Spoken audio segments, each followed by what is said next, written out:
Next man up, 102.5 The Game. Happy Wednesday, Nashville. Jake Lyman alongside you with Connor Newt, broadcasting live from the Busy Bee Plumbing, Heating, and Air Conditioning Game Nashville studios, home of the $99 yearly Beehive membership, where the buzz is always about great service. Fun Wednesday show planned for you today. Kevin Ingram is going to join us from Vanderbilt coming up at 10 a.m. He will be live in studio. We will talk Vandy, especially after the Netflix documentary Any Given Saturday came out just a couple days ago. We'll also talk some Titans with Kevin Ingram. We know he's always plugged in with what's going on with the two-tone blue. Also, forever Titans wide receiver Chris Sanders going to join us at 11:15. Talk about those joint practices coming up in Tampa tomorrow, but we will lead off with the Titans being on the practice field right now over at Ascension St. Thomas Sports Park.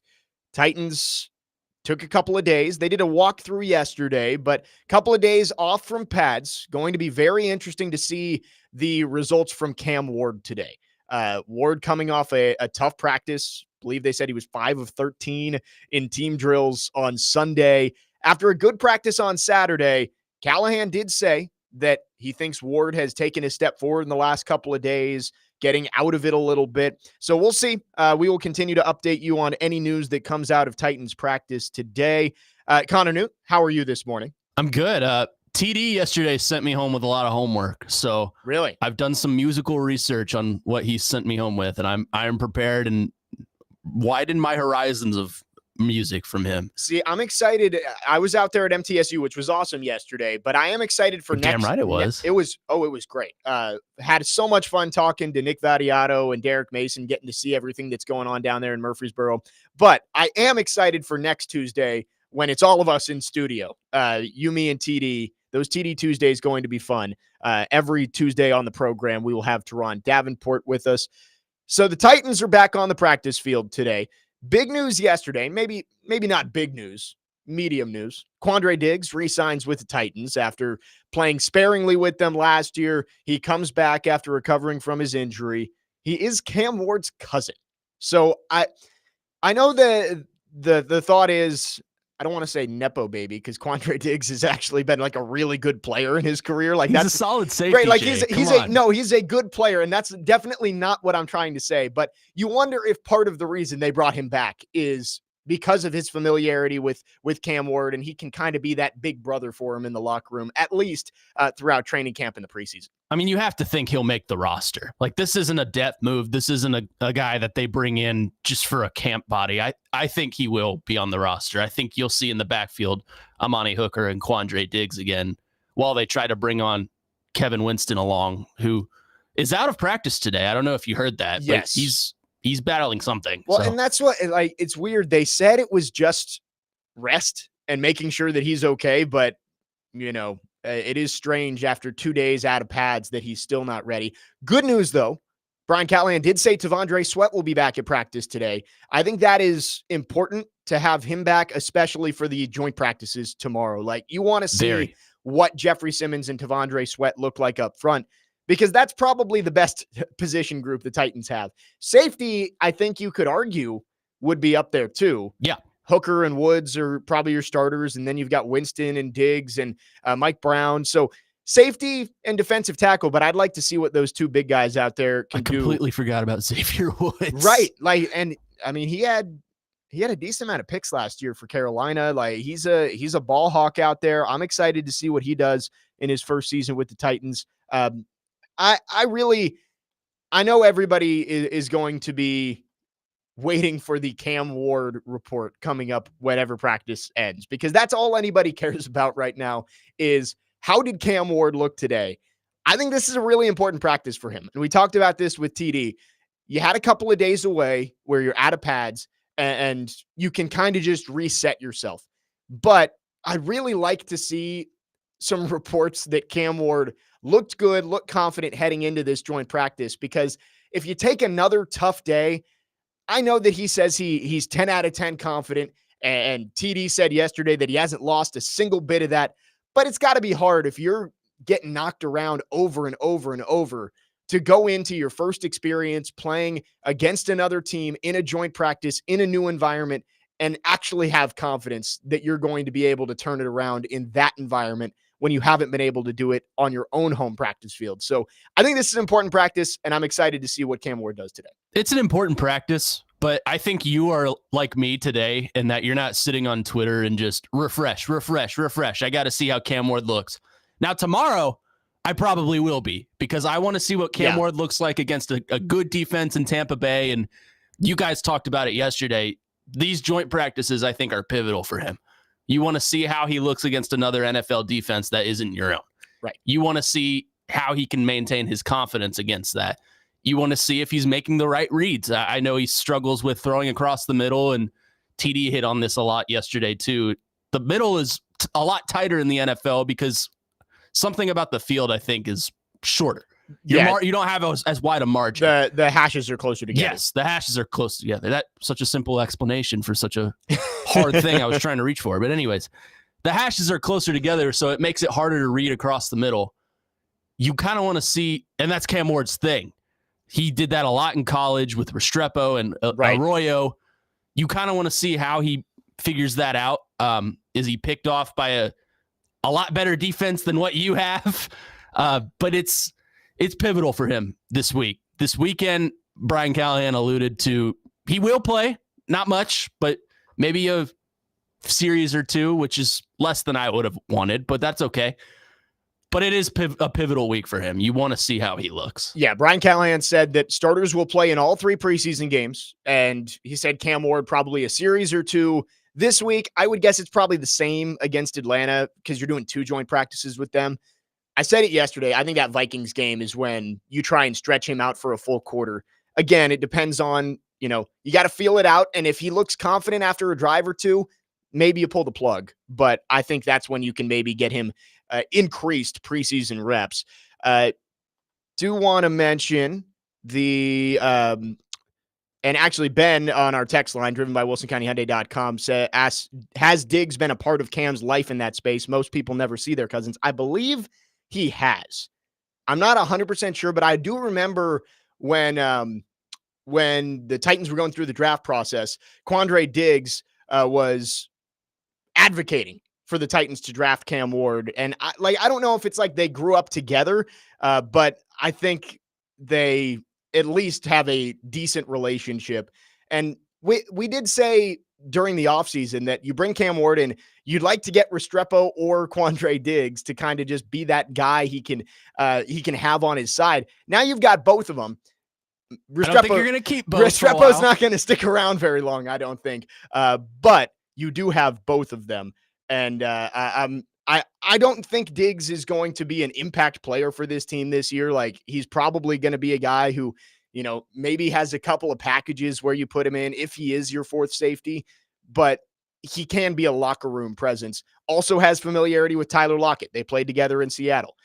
Tyler Lockett put out a tweet supporting the move last night. So I like the move to bring in Quandre Diggs, even though I don't know if it's going to make a huge difference on the field. I think the familiarity he has with Lockett and Ward can be a helpful boost for the culture in that locker room. And I'll backtrack my Quandre Diggs will be a starter because I completely forgot Xavier Woods is on this roster. So right. I do think you're right, Jake, in that he is a locker room presence and he's a good leader. It's Cam's cousin. But I don't know. You're right. I don't know how much of an effect he'll actually have on a day-to-day roster. Right. I mean, especially with the depth you already have at safety, it feels like more of a break in case of emergency edition from Quandre Diggs, but it does make you feel better about the secondary depth back there. 2192 on our text line says, I'll be pleasantly surprised if it looks any better than the one-sided affair last year's joint practice with the Seahawks was. Yeah, I think that's when we kind of started to see the signs that Will Levis maybe wasn't everything he was all that hyped up to be. And it's different because Will Levis had already played 9 NFL games at that point, or 7 NFL games, or whatever he played in his rookie year. The back half of his first season. He had already played in the NFL, so it was a little more concerning when he'd already seen NFL defenses in live action and couldn't really do much against the Seahawks in a joint practice. So it'll be different, but I also agree that I'm not expecting the reports after tomorrow's joint practice to be man, the Titans dominated the Buccaneers, or even the Titans were really competitive with the Buccaneers. I actually think it'll be quite the opposite. I think it's probably going to be, hey, the Titans had their moments, but it was a Buccaneers day during the joint practices. 9064 says most people aren't familiar with their cousins. What on earth? I think it's different based on the family, right? I talk to my cousin every day. He's 3, so he doesn't really understand me, and he lives in Idaho, but I still associate myself with him. Fair. I mean, I lived with one of my cousins throughout college, and he's going to be the best man in my wedding. But I'm not going to be the best man in your wedding. Sorry, Connor. What the hell, man? I couldn't choose between the rest of Four's company. Which is gone now. Right. Dead. What? You killed it. Have you come to a name? Is that like... We did, yeah. Is it public knowledge? Are we allowed to say it? I could say it. I'll break it right here. There you go. We are, this Saturday, myself, Nick Frazier, and Parker Kelly will host the very first episode of Weekend Huddle. There we go. Weekend Huddle. I like that. Yeah, thank you, Nick Frazier. I'm surprised we didn't come up with that the first time. Nick Frazier was throwing out all these simple names. I'm like, this kind of works. I like it. Weekend Huddle coming up 9 a.m. on Saturday with Connor, Nick Frazier, and Parker Kelly. But this is about you. This is your show. This is mine. Next Man Up with Jake Lyman. Our next man up today will be Kevin Ingram. He will join us in the 10 o'clock hour, talk some Vandy, talk some Titans. We'll also have Forever Titans wide receiver Chris Sanders coming up at 11:15. Plenty of Titans talk as they are out on the practice field today. Final practice ahead of the joint practice down in Tampa tomorrow. Nevada Josh says, yes, Robbie played a video this morning. He said they were very close and grew up together in a church household. So there you go. Good job saying his name right, too. Yeah, I know. He's been hammering that. Apparently, we messed it up yesterday. Nevada. So Cam Ward, Quandre Diggs, they were close. They grew up together. So who knows? I don't know if it's actually going to have any tangible impact on Cam Ward's rookie season, but having some familiarity can't hurt for the young quarterback. 615-737-1025 is our phone number. We'd love to hear from you. You can text or call. Our phone line's driven by WilsonCountyHyundai.com. Jake Lyman and Connor Newt with you today. Again, Kevin Ingram coming up at 10 here on Next Man Up on 102.5 The Game.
What kind of feedback did you get from that, Brian? The players said anything to you about that? Yeah, I think all of them recognized what we were looking for, especially from an offensive execution perspective in that moment, and they know exactly what it is. And I don't think any of them were surprised by it, and I don't think anybody would have expected any less, to be honest, because we hold ourselves to a higher standard, and we needed to perform better in the moment. And the good thing is it's August 4th or 5th or whatever day it was, and we got a lot of work still to go, and it was a good moment for us. I think it was necessary. That was head coach Brian Callahan earlier today talking about his blow up, we'll say, at practice on Sunday after the Titans offense struggled down the stretch, especially in team drills. Said he thought it was necessary, thought the guys responded well to it, but it's like listening or watching a car accident. Yes. Just can't look away. Jake Lyman, Connor Newton, next man up. Again, Kevin Ingram is going to join us at 10 a.m. For Brian Callahan, I've seen a lot of stuff about, that was premeditated, his blow up on Sunday. And I think that stems from the video that the Titans posted at the beginning of training camp of the, as Joe Rexford calls it, the John C. Reilly stepbrothers rant, where, it did seem forced. I believe it felt forced from Brian Callahan there. Because it was. But it's very different. The emotions standing in front of a room where you're supposed to give this impassioned speech, that's kind of what is expected of you as the head coach, versus on the practice field in the heat of the moment, a profanity-filled tirade, as I believe Terry McCormick described it on Sunday. That is not manufactured. He is an NFL head coach. Anybody who thinks that the personality that we see in front of the podium is the exact same that he gives in front of his team all the time, it's ridiculous to think that he is this calm, cool, collected guy 24/7, no matter what's going on with his team. Now, I'm not trying to say that I think Brian Callahan's a great NFL coach. I'm not putting that out there. I think he has a lot of work to do, and he has to prove a lot this year just to keep his job for a third season. He has a ton to prove, but to act like he's just manufacturing this anger and premeditating these rants to his team, it's ridiculous. And I think he said in the question TD asked, it was uncharacteristic of you to blow up at your team like that. And Callahan goes, maybe you guys think that's uncharacteristic, but you're not around me with my team 24/7. So that's kind of, I hate seeing all these texts of he's not mean enough and he doesn't hold his team accountable. Maybe there's an issue underlying with that, but I don't think it's anything to do with his personality. I think he lets his players know when they're not doing enough, as we saw on CBS when the camera caught him week 2 against the Jets. He was letting Will Levis have it after that. I think you should repeat exactly what he said right here on the air. Yeah, that's a good idea. 3 days into the show, let's get it canceled right away. Before it gets going. Yep. Yeah, don't even have to change all the imaging. I understand Brian Callahan has left a ton to be desired through his first year plus as the head coach. When you go 3-14, even though it's your first season, if you go 3-14 and you have the number 1 pick, there's going to be questions about your job. And it's fair to ask questions about Brian Callahan's job status because, again, he won 3 games last year. But I can't get behind all this stuff of he's too nice. You need to fire him. We need to go. There are plenty of coaches in the NFL with his type of personality who are very successful. Kyle Shanahan is very similar. Sean McVay, I would say, is in that vein. Mike McDaniel's probably one of the most chill guys you'll ever see. But he's just happy he's getting closer to death. I was about to say, did you see that quote? That's unreal. It is a great day because we are one day closer to death, I believe was the exact quote from Mike McDaniel. You do you, man. Clearly he is enjoying coaching Tua Tagovailoa. I just, the personality stuff is way overblown from Titans fans. You got something? No, the tribal chief was on TV. Oh, okay. So I was acknowledging him. I saw the hand go up. I was like, is there breaking news of some sort that I missed? No. The personality stuff, I get it, especially coming off of Mike Vrabel, where Vrabel was the exact opposite. Titans fans, I think, enjoyed the stubbornness of Mike Vrabel and the brashness. it got a little stale when he wasn't winning football games. And I think the niceness of Brian Callahan gets a little stale when you're not winning football games. It's all about winning. And we will see what Brian Callahan does this year. I am on board with all of the texters and callers who say, hey, if they're 1-6 heading into that Patriots game and they get blown out by Mike Vrabel at home, Canned. I would not be shocked if by Tuesday, Bones Fossil or who's the other possible interim head coach? Mike. Oh, the guy they just brought in. Yeah, they just brought in as an analyst. It could be him. I really do think there is a chance that Brian Callahan doesn't make it through the season. But they've lined up insurance policies in case, though. Right. You can tell. I think they are prepared to make a move if they have to. But it is August the 6th. They have not played a single down of real football this season. All I'm advocating for is let's give him a chance and not fire him just because he has a nice and calm personality in front of the media. I think that's ridiculous. I'm with you. I don't think his curse word filled tirade is we'll just Terry should probably coin that so I don't steal it, but right. I'm going to call it that since he hasn't trademarked anything. I think that was authentic. I wasn't out there. You weren't out there. We were here doing a show, but I think that was authentic. What I don't think was authentic or maybe toned down a little bit was his answer today. You know why? Because he had 3 days to sit on it and manufacture an answer. That's why I don't really understand why he does these press conferences before practice. Yeah. I want to hear the coach's reaction immediately after practice. I want to hear that curse word filled tirade at the podium. Maybe not for our airwaves' sake, but for my personal enjoyment, I want to hear it. But I want that raw emotion. I want authentic Brian Callahan like that to come out on a podium because that sends a message to the fan base too. That sends a message to, our coach is locked in. Our coach wants to hold his team accountable. He's not just some nice NPC guy that's, hi, how's it going there, Cam Ward? Great pick. There's something like that. You got to show more than that. You have to show this emotion and this anger. And I think you saw a lot of that with Mike Vrabel, but that's it. It was the opposite end of the spectrum. And like you said, it got really stale at the end when he's yelling at reporters after losing a game when they have nothing to do with it.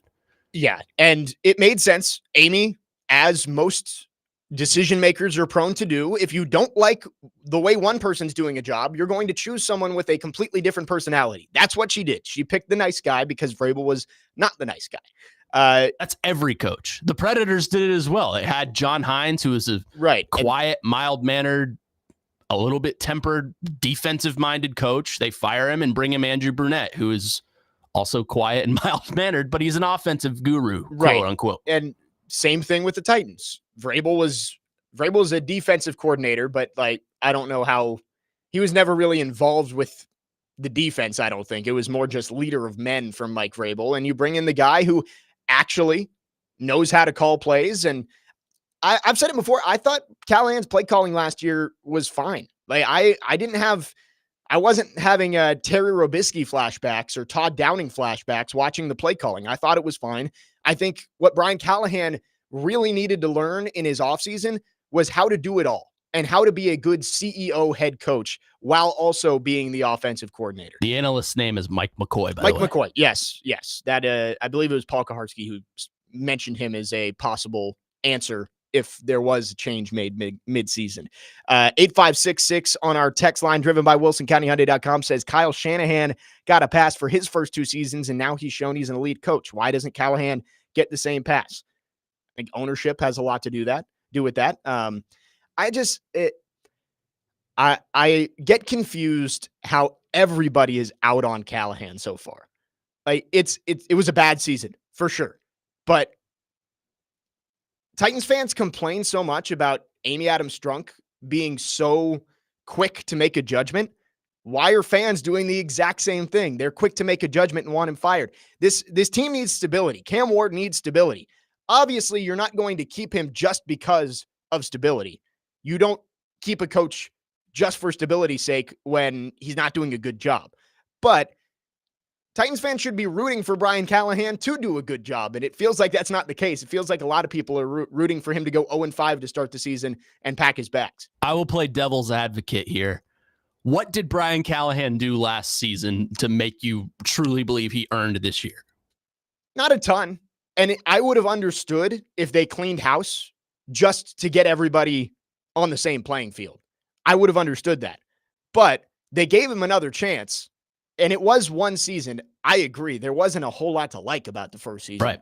But, and again, I'm not saying I want him to be signed to a 5-year extension today. I'm saying let's let him actually coach some football games this year before we call for him to be fired. And you got to give him a chance to develop this QB. I think if you didn't fire him last year, not that they will, but if I am in charge, I'm committing to Brian Callahan for the next 2 to 3 years. Yeah. Because I want to see what progress he can make with Cam Ward. I want to see he's this so-called QB guru development coach. I want to see that in action. He tokens himself as a big part in Joe Burrow and Peyton Manning and Matthew Stafford and all these great quarterbacks. All right, let's put your money where your mouth is and do that with our young quarterback. Yeah. I mean, Cam Ward has to show progress. He really has to. And it has to start now. Because if Cam Ward isn't ready and they throw him out there anyway, because I'm an advocate for Cam Ward to start week 1, and I think he will. But if he goes out there and looks like an absolute disaster for the first month, Brian Callahan's days are going to be numbered. So the biggest thing is 100%. He has to be able to develop this quarterback. He didn't do it with Will Levis. And as we know, the person who is here longer gets the brunt of the blame. So last year, it was Levis's fault, and it was Rand Carthon's fault. This year, if things go bad, it's on Brian Callahan because Cam Ward is the new shiny toy. Mike Borgonzi has been given the keys to the kingdom by the czar of football, Chad Brinker. So Brian Callahan, he's next on the chopping block if things don't go well. But let's give him a chance to prove that he's not the guy before we just assume that he's not the guy. 615-737-1025 is our phone number. We will get to your phones. Our phone line's driven by WilsonCountyHyundai.com. 1025 The Game and Souls for Souls have teamed up for a back-to-school fundraiser, Souls for the 615, to provide new shoes for kids experiencing homelessness in Nashville. Help a child in Middle Tennessee step into the new school year with confidence by donating $20 for a new pair of athletic shoes. For more information and to donate, visit theGameNashville.com/shoes. Souls for the 615 is sponsored by Macero and 12 South. Go check them out for handcrafted cocktails, bold plates, great happy hour, and elevated hospitality. We'll get into Cam Ward a little bit more coming up next. Ward trying to bounce back on the practice field over there at St. Thomas Sports Park right now after a tough day on Sunday. We will talk about the young quarterback coming up next. Jake Lyman, Connor Newt, next man up, 1025 The Game.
How would you rate the offense so far this camp, and is it close to what you would like to see, or is it pretty far away?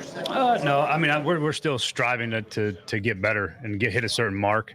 I think there's the growth that I think Cam's shown in the last couple of days from that particular process, I think has been really, really encouraging.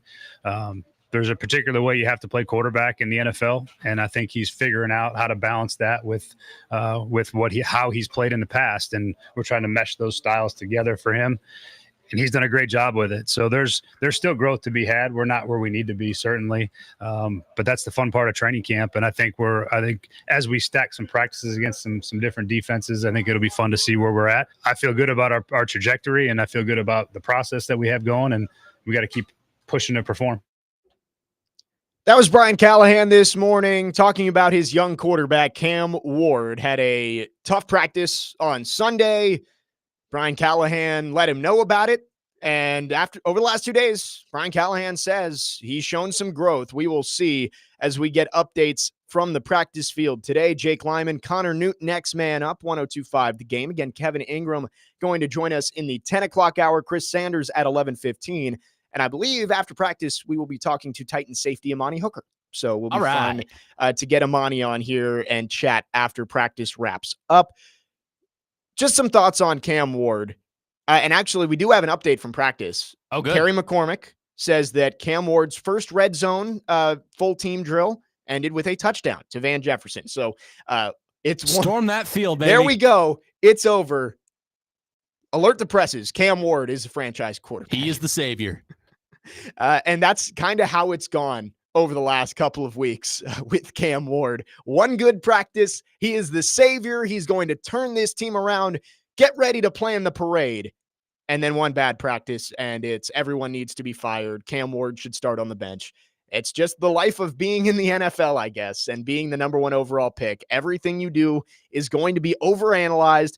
But Cam Ward, at least based on the little updates that we have from St. Thomas Sports Park, Terry McCormick reporting that his first red zone trip ended in a touchdown, which it's important because, as Brian Callahan said the other day, they really haven't been able to score in the red zone all that often during practice in these team drills. So it's a step in the right direction, even though it's literally just one drive from What are you going to wear Ward. to the parade? Yeah, I don't know. I mean, I need to start planning, I guess, based on that update. 615-737-1025 is our phone number if you want to chime in. Over to our text line. Steve from Clarksville says Callahan is a coach, not a magician. If the players he has don't have the skills or talent, there's not a lot he can do. I agree with that. Last year, he had a bad quarterback, a bad offensive line, a defense that lost its top cornerback 4 games into the season and dealt with other injuries. Like, there's a lot of reasons why last year went the way it did, and they ended up going 3-14. But Brian Callahan isn't absolved of any blame. Like, there were a lot of things Brian Callahan could have done better last year too. I'm not saying he deserves 100% of the blame. I'm not saying he deserves 0% of the blame. As always, it's somewhere in the middle. But I agree with Steve from Clarksville that, like, when the roster is as bad as it was last year and the quarterback gives the ball away as much as he did last year, like, there's really not a whole lot you can do. Ben asks, is that Cam Ward's first touchdown pass? I haven't heard of any yet. No, that is not his first touchdown pass of camp. Cam Ward has had plenty. Quite a few. Which that's honestly, it's funny to hear that from Ben because you do hear more about the interceptions and that's always how it is. Right. You hear more about the bad than the good because it's practice. Well, and it's also, you don't really want to count touchdowns in these practices because it's like, all right, well, they started in the red zone. You're expected to go score a touchdown. You hear a lot of the term would be touchdown or would be sack. Right. Because interceptions are, they're interceptions. You see it happen. There's no in between. There's no gray line. And I think interceptions draw a little bit more eyes. It's like if, not to like call out any reporters here, but like a reporter out there, if you tweet out Cam Ward intercepted by Cody Barton, like people are going to take that and run with it. Whereas like, oh, Cam Ward hit Van Jefferson for a touchdown isn't going to get, because it's like, oh, well, he threw a touchdown in practice. Great. And also make sure you're actually at that practice. Right. as we've had that discussion as I have ranted about many times on Saturday. Viking Matt says this Titans team is terrible. The coach should get at least 2 more seasons to change this team. I think that's a little bit of a stretch. Like, that's a little too far in the opposite direction. Yeah, the roster is not good, but as a coach, you're expected to squeeze as much out of the roster that you can get. Like, that's the blame game. Right. That's your job as the coach. Like, yeah, the GM should get blame if he puts bad players on the field. But if those players that you're given don't get any better, then that's on the coach. It's a what have you done for me lately league. And for sure. Unfortunately, Brian Callahan's probably first in line on that train for the Titans. Like, if they don't, you just said it a couple minutes ago, if they don't perform and they start the season out 1-6, unfortunately, Brian Callahan's probably going to be the butt of that joke. He's gone. Right. It's a revolving line. It's like, all right, the head coach gets to the front of the line. He gets fired. New head coach gets to the back of the line. GM's next. He gets fired, goes to the back. Quarterback's next. There he goes. Circle of life. It's an endless cycle. And right now, Callahan is the one at the front of the line. 8566 says, I'm on team Callahan, but he does need to fix the second half slump, which admittedly has played the Titans long before he got here, but it was pretty bad last year too, for sure. You look at, there were a lot of games where, yeah, you can blame Will Levis. Chicago, big example. The Jets. Honestly, the Jets might be a game that I would possibly blame Callahan for.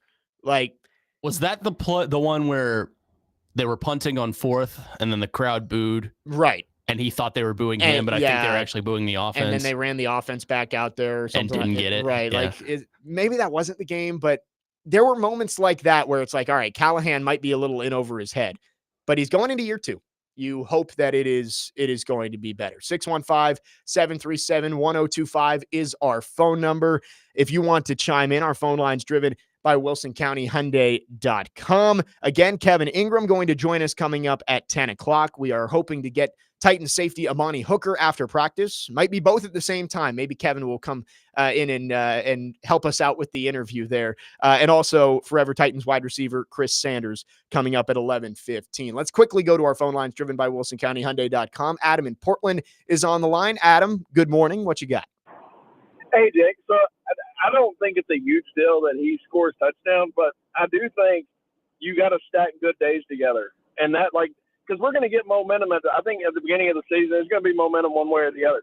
If Will Levis doesn't make 2 stupid plays, we're probably 2-0, and the season could have went completely different. So I just think it's important for Cam to stack good days, man. That's what I'm looking for him right now, to stack good days up.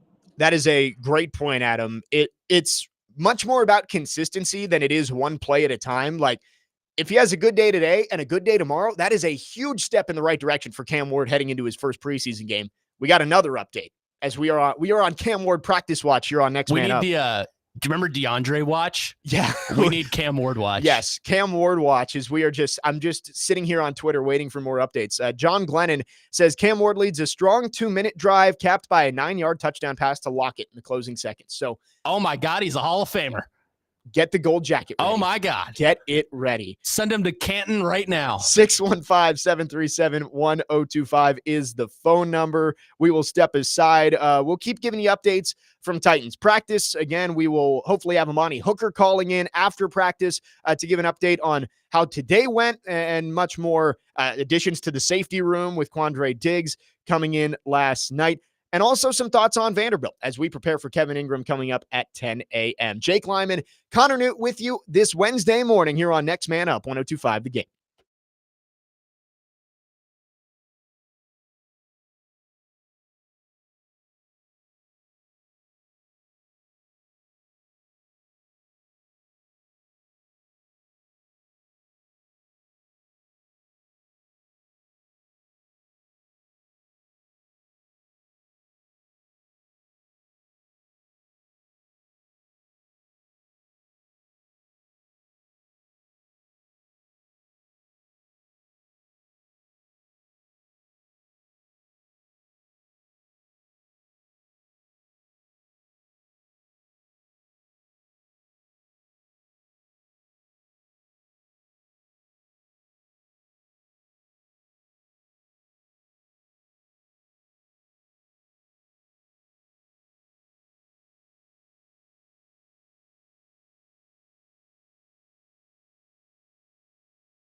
Later today on ESPN 94.9 The Fan, the Nashville Sounds take on Jacksonville at First Horizon Park with first pitch at 6:35. Coverage also available on the Game Nashville app and at thegamenashville.com. Sounds baseball on ESPN 94.9 The Fan is presented by Twin Peaks and Family Leisure. Jake Lyman, Connor Newt, next man up, 102.5 The Game. Again, Kevin Ingram going to be joining us at the top of the 10 o'clock hour for a full hour. We'll talk some Vanderbilt as the Commodores get ready for their 2025 football season.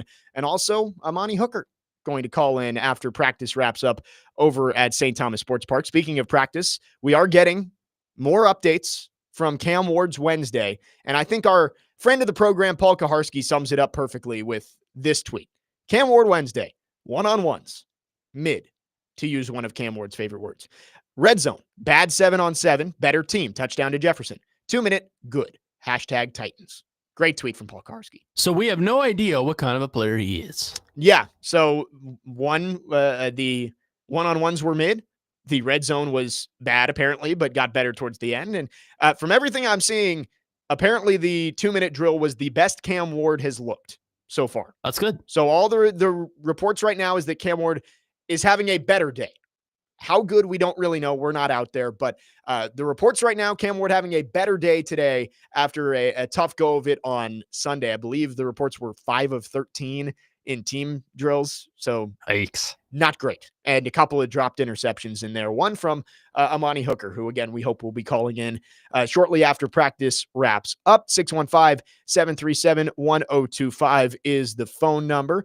Again, Kevin Ingram about to join us in the next 10 minutes. I want to go to our text line. Ron with a phenomenal text here. Let's say Cam has a pretty decent season, winning 5 to 6 games, but the offensive line is garbage. Do you think Brian fires Bill, or do they both get fired by Amy? Brian Callahan, you think he fires his own dad, the legendary offensive line coach? No. Sorry, Dad. That text made me laugh out loud when I saw it come in. I mean, I'll see you for dinner. It's like, is it draft day where Kevin Costner has to fire his own dad as the head coach? Yes. I think that is, he's the GM and he fires his dad. Was it? No, I thought his dad was the GM and then he died and then he took over. I think it was, he was the legendary head coach. Sonny Weaver Sr. was the legendary head coach for the Browns, and his son comes in as the GM and fires him because he was trying to keep him healthy. Like, I guess they said that he would never retire and he was having health issues or something like that. I don't know. Into the weeds, but yeah. How crazy would that be if the offensive line is terrible this year and Brian Callahan is left with the choice of, hey, you either fire your dad or you both lose your jobs? Yeah. I mean, I don't think that's realistic. No. That is. And let's not play revisionist history here. Not that we were going down this path anyway. Bill Callahan was a head coach at one point, right? And he was awful. So let's not go down that hole. Even funnier, Titans fire Brian Callahan and name Bill Callahan as the interim head coach. Oh God, that wouldn't happen either. That would not happen either. But it is just an interesting dynamic to have both of them on the same staff. Obviously it's a package deal. It's like if one goes, both of them are going. I have my own personal Cam update. Oh, you do? Yes. Our good friend, Parker Kelly, has texted me on my personal text line. And Parker will be on the show on Friday. Yes, he will. He says, Cam looks phenomenal today. 2-minute was the best he's ever looked. Phenomenal. Strong words from Parker Kelly. Very strong words. And if you know Parker Kelly, he's not a Titans homer. No. He calls it like it is. So it's good to hear that Cam Ward having a good day. Brian Callahan, we played the clip last segment that he said the last couple of days have been big for Cam Ward after a tough day on Sunday. I think that can be good for a young quarterback. They practiced in pads 5 out of 6 days. Just the chance to step back a little bit. Monday, I think they had the full day off. And then yesterday was just a walkthrough. That's got to be important for a guy Cam Ward's drinking out of a fire hose right now, I'm sure, with everything that he's having to take in. And I know he said he's fluent in the playbook already, but having to do that and face these defenses for the first time, it's got to be a lot. So I think that is important, that he got a chance to take a step back, and it's good that at least marginally we're seeing progress based on the reports out of practice so far today. I told you I was right. The dad died in draft day. Thank you, Cody. He died, but they fired him first, right? Yeah, but they sprinkled his ashes on the practice field. No, I understand, but he fired him the year before. Oh. I think so. Well, we won't know until next May when I rewatch it again. I am a draft day aficionado. I watch it every year. I believe I'm right on this. That they were together one year. He fired him after his first year, and then he died, obviously, like right before the actual draft day. Yeah. So anyway, off topic. 615-737-1025 is our phone number. If you have any thoughts on Cam Ward today, seems like it's been a good day out there. Speaking of Parker Kelly, this is an interesting update. He says today's practice belongs to the offense. Whoa. And in general, early in training camp, I think the defenses are going to be ahead of the offenses. I think it was Daniel Jeremiah who put out a tweet saying something similar of like, at this point in the preseason and training camp, defenses take a little bit less time to get accustomed to everything early on. So good to hear. Parker Kelly says today's practice belongs to the offense. I think we need to start mapping out the parade. I'm thinking we go down to Mumbrian, up into Broadway, past Bridgestone, and we finish at the stadium. The overreactions are going to be just sensational this year. Like, just from maybe not from practice day to practice day, but from week to week. Like, let's say Ward goes out against the Broncos and throws 3 picks and the Titans lose by 30. It's going to be, oh my goodness, they should have traded the pick, fire Callahan, but they come back home and they upset the Rams and Cam Ward throws for 3 touchdowns. He's the savior. We figured it out. We finally have a quarterback. It's going to be all over the map the entire year. That's why patience is so important. Just everybody, let everyone find a happy medium. Like let's just be reasonable and expect that it's not going to be linear progress from Cam Ward. And let's check back in December and see where we are on the big picture evaluation of the young quarterback. Better yet, let's sit him the first 2 games because it's too hard for him, and then we'll put him in. Yeah, I mean, I said it to TD. I understand if he looks horrible the entire preseason and training camp that you can't just run him out there and hope for the best. But to sit him for the sake of sitting him with another quarterback who really has never been a starter in front of him, come on. It makes no sense. And I'm not saying winning games. I've said it before that I don't think the wins and losses matter at all this year. Obviously, you want to, like, winning games is the name of the game. You want on some level. You want to see some progress, but like, it's all about Cam Ward. And it depends on who's asking. Because if it's Brian Callahan, the wins and losses mean a lot. No, and everybody in that locker room would tell you wins and losses matter, except for maybe Mike Borgonzi and Chad Brinker. They'll laugh at you. But wins and losses obviously are their important marker for what this team does this year. But the most important question we need to ask when the final whistle blows on January whatever and week 18 wraps up is, did the Titans make the right choice in drafting Cam Ward, at least with what we know right now? And if the answer is yes, it's a successful season, in my opinion. I don't like the record could be 7-10. It could be 3-14 again. But at the end of the year, if you can say, yeah, the Titans made the right choice turning down all those draft picks and taking Cam Ward, then it's a successful season. I think that's the easiest way to look at this year. I can't follow that up. It sounds like you've been practicing for your wedding toast. Yeah, I got to get right in those vows. Here's to Cam Ward for making me the happiest man on earth. Yeah. If he has a Jaden Daniels type season, maybe Cam Ward does get a mention in my wedding vows. I'll personally see to it that he is at your wedding. 615-737-1025 is the phone number if you want to chime in. Our phone line's driven by WilsonCountyHyundai.com. This isn't just a concert, it's a cause. Trinitix Rock the Cradle helps give fragile newborns a stronger start and keeps moms close when it matters most. With Tim McGraw live on stage and your support behind every beat, Ascension St. Thomas is turning music into healing. Tickets are on sale now at rockthecradlenashville.org. Jake Lyman, Connor Newt, Kevin Ingram going to join us in the 10 o'clock hour, and Amani Hooker will be calling us live from St. Thomas Sports Park after practice. Hour number 2 coming up here on Next Man Up 102.5 The Game.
Hour number 2 on this Wednesday. Next man up, 1025 The Game. Jake Lyman, Connor Newt, broadcasting from the Busy Bee Plumbing, Heating, Air Conditioning Game Nashville studios, home of the $99 yearly Beehive membership, where the buzz is always about great service. And we are thrilled to be joined for the next hour by Kevin Ingram, voice of Vanderbilt men's basketball, sideline reporter for Vanderbilt football. Kevin, appreciate you coming over here, taking some time with us. Absolutely, Jake. Congratulations on the new show, by the way. Very cool. Super happy for you. And yeah, fun to come in here and hang out for an hour and see what's going on. Yeah, plenty to get to with Vanderbilt. We were talking during the break. The Netflix show came out earlier this week, and some comments from Diego Pavia that have gone viral. And the Vanderbilt team is out there practicing right now. Do want to mention Amani Hooker, Titan safety, going to be calling in. His practice just wrapped up, so we will talk to him at some point soon. But let's start on Vanderbilt, Kevin. Coming off a year, 7-6, won the bowl game against Georgia Tech. Obviously, everybody remembers the win over number 1 Alabama. Big step in the right direction for Clark Lee, and you've been out there at some of the practices. Does it feel like this program is really primed to take another big step and continue the success from last year? It does, Jake. Last season was so much fun, and you mentioned those big wins, including Alabama, and there was more than that. Of course, the road victories against Auburn and Kentucky, and win enough to get into a bowl game. Huge win against Georgia Tech. Really played well in that game down at Birmingham. But all that is in the past. I do think there's a chance to use some momentum from that and some confidence that you gained with so many players coming back, led by Diego Pavia and Eli Stowers, and you have a lot of talent from last year's team that was successful. They've added some pieces through the portal like everybody does. They have some young players everybody's excited about. So it does feel like there is a lot of energy around the program, definitely some buzz when you go out to practice.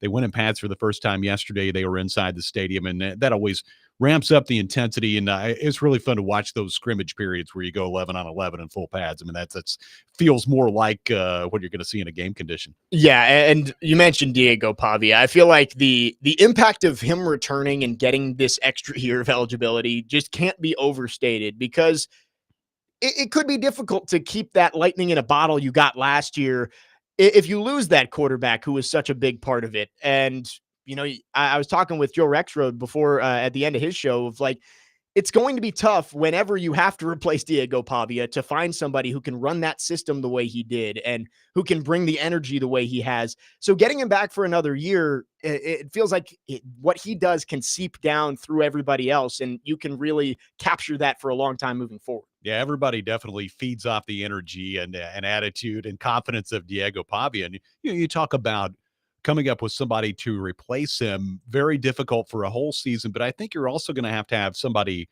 who can step in at times this season, because the way Diego plays, he's going to get a little banged up here and there. And so you're going to have somebody to step in and take some snaps. I know Blaise Berlowitz, among others, have, gained some experience over the years. They have a group of quarterbacks who's been out there putting in the work. But I think for Diego, having a chance to come back and see him for another year, it's so much fun. He was newcomer of the year in the SEC, second team all SEC in the AP and Birmingham Bowl MVP, all sorts of accolades. But more than anything, more of any of that stuff, it's just the attitude and his thought process that nobody's going to stop me. And I think that serves his program really well. Yeah. And if you haven't watched the Any Given Saturday Netflix series, I haven't been able to watch all 7 episodes, but I did go through last night and watched the one that featured the Alabama win. And they did one on the Texas loss that led to the Auburn win that got Vanderbilt bowl eligible. It's just, he is so fun to watch and to hear from.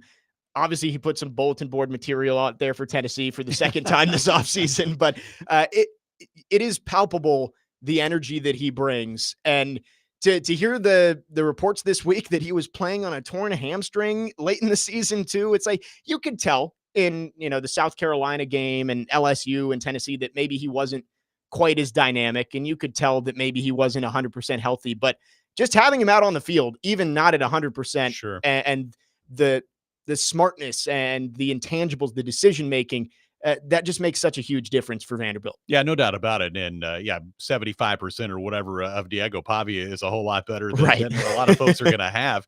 I thought that was really interesting about the hamstring. Now, I have not seen the Netflix shows just yet. Maybe I could borrow your password or Yeah. something like that. Or if anybody out there has a password I could borrow. They've cracked down on that. Sadly. Have they really? Yeah. What do you look at it like by zip code or something like that? They have these households now, and it's like if you're not part of your Netflix household, then they lock you out. Netflix police is going to come and get it. Do they still have Breaking Bad and Better Call Saul on there? I think they do. Yeah. I think they do. I've been in and out. I got a code to be able to watch the SEC series and Happy Gilmore too. Okay. Well, but those are two things you really need. I think that runs out in the next couple of days. All right. Well, I am looking forward to seeing that. It's funny. Clark was asked about that. Clark Lee after practice yesterday is like, how did you feel about the Netflix shows? And he said, well, it was great to have our program get that kind of attention and recognition. Those shows don't always represent everything about your program and completely accurately show what you're about because they're not there for every second, for every meeting and all those things. But he said, hey, it was my job to just sort of act like the cameras weren't there and do what I normally do. And I think overall they were happy that Vanderbilt was featured and got to see the big win over Alabama, obviously. And again, I'm really looking forward to seeing how the program is portrayed in that show. Yeah, episode 3 is the Alabama win. It's called Shock the World, and I think they do just a phenomenal job of highlighting Clark Lee and everything that he's done since returning to Vanderbilt and the struggles of the 2023 season where you lose 10 straight games and to come back and make those changes. And they highlight his relationship with Barton Simmons, having grown up together and now leading this program that they were a fan of as kids. I think it really is awesome. And I think they did a great job of highlighting just how important that moment was for Vanderbilt football. I did think it was funny, though. And for those of you who have watched that episode, you know that I think all of these, they have to highlight 2 different teams. They use each of the 7 episodes to talk about, like, one might be South Carolina and Texas. This one was Vanderbilt and Arkansas. And as they open up the episode, they go, on one Saturday in the SEC, 2 nuclear bombs dropped that no one saw coming. And I'm like, what was the other one? They're like, Arkansas beating Tennessee. I'm like, all right, well, upset for sure, but like not quite on the same scale. There was a field storm, if I remember right, in Fayetteville after that game, though, Yes. because I remember I think I got home in time to see the end of it and see that whole scene.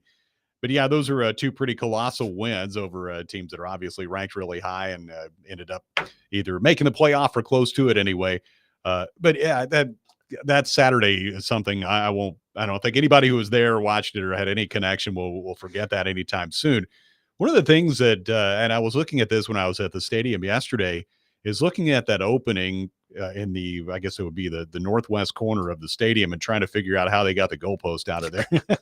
They did show, and it was funny to see one of the students just shirtless hanging off the top of it. I mean, I thought it was a joke when I think it was Willie Donick actually earlier that week said, because he was over at a Preds game, and he goes, if Vandy beats Alabama, I will personally help bring that goalpost down and drop it in the Cumberland. And I was like, that seems a little excessive. That's like a 2-mile walk. And those students made great time. They did. That to me is one of the most amazing parts is that they not only took the goalpost out of the stadium, but they took it that far. I mean, because it's not from campus to the river isn't exactly next door. It's probably 2.5 miles. And the stories of things that happened along the way with the goalpost, whether I think it got dropped on somebody's car at some point, and there were Preds people coming out of an event they had, and I think Andrew Burnett, helped the kids along. Yeah. I can't remember exactly how the story went, but there's so many fun side stories that went with that whole thing. But looking at that small opening and thinking about them taking the goalpost through that tunnel, and some of the stuff that I saw left over on the field, whether it's like shoes here and there, I was like, well, somebody's going to want that the Nike Dunk at some point, but it's here for now. I'm sure the memories that they got, they would trade that shoe for that in a heartbeat. Exactly. One of the coolest things, and I always loved it. I think it's either Google Maps or Apple Maps. There is a pin that you can find that says Vanderbilt goalpost and it's in the Cumberland River. That's pretty So funny. 615-737-1025 is our phone number. Kevin Ingram joining us for the full 10 o'clock hour here on Next Man Up. Excited to have Kevin. We're going to continue talking Vanderbilt as they prepare for the 2025 season. We'll talk about some other players outside of Diego Pavia who are going to play huge roles for the Commodores. And also Amani Hooker is going to join us post-Titans practice from Ascension St. Thomas Sports Park. Jake Lyman, Kevin Ingram, Connor Newt, Next Man Up, 1025 The Game.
This week's Nashville's Best Deal is Boomba's Pizza and Watch Bar. Award-winning gourmet pizzas, handcrafted beverages, and get swept up in the thrill of live sports at Boomba's Pizza and Watch Bar, your go-to spot for good times.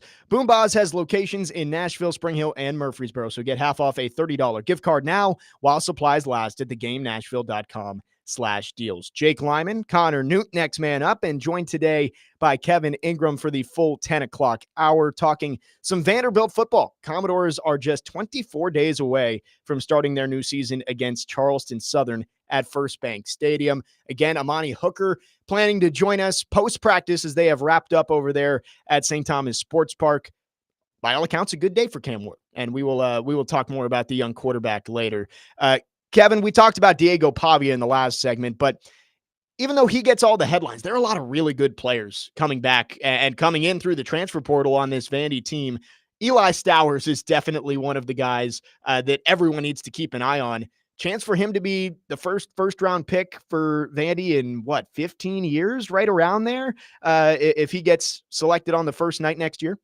Yeah, I believe since Chris Williams was a first-round draft pick a few years back. But Eli Stowers has a chance to have a fantastic season, and there's going to be a lot of attention on him. There's no question about it. And I think as we saw last year, people started to figure out what he could do and how he can catch the ball, take a step, make somebody miss, and then turn it into a big play with his speed. He's kind of your modern day tight end who's a tight end slash receiver. I mean, he has great speed and is a terrific athlete, but first team all conference last year and back for another season after a tremendous year. And he and Diego Pavia have that relationship between quarterback and pass catcher that you like and you want to see. They have that great chemistry on the field, off the field. They, of course, have played together now for a couple seasons. So, yeah, I think it's really exciting to see what's ahead for Eli Stowers. And you have quite a few other pieces, some we know and some we'll find out about, but I think it's going to be fun to see how this offense develops. Yeah, Eli Stowers made a ton of plays last year for Vanderbilt, obviously.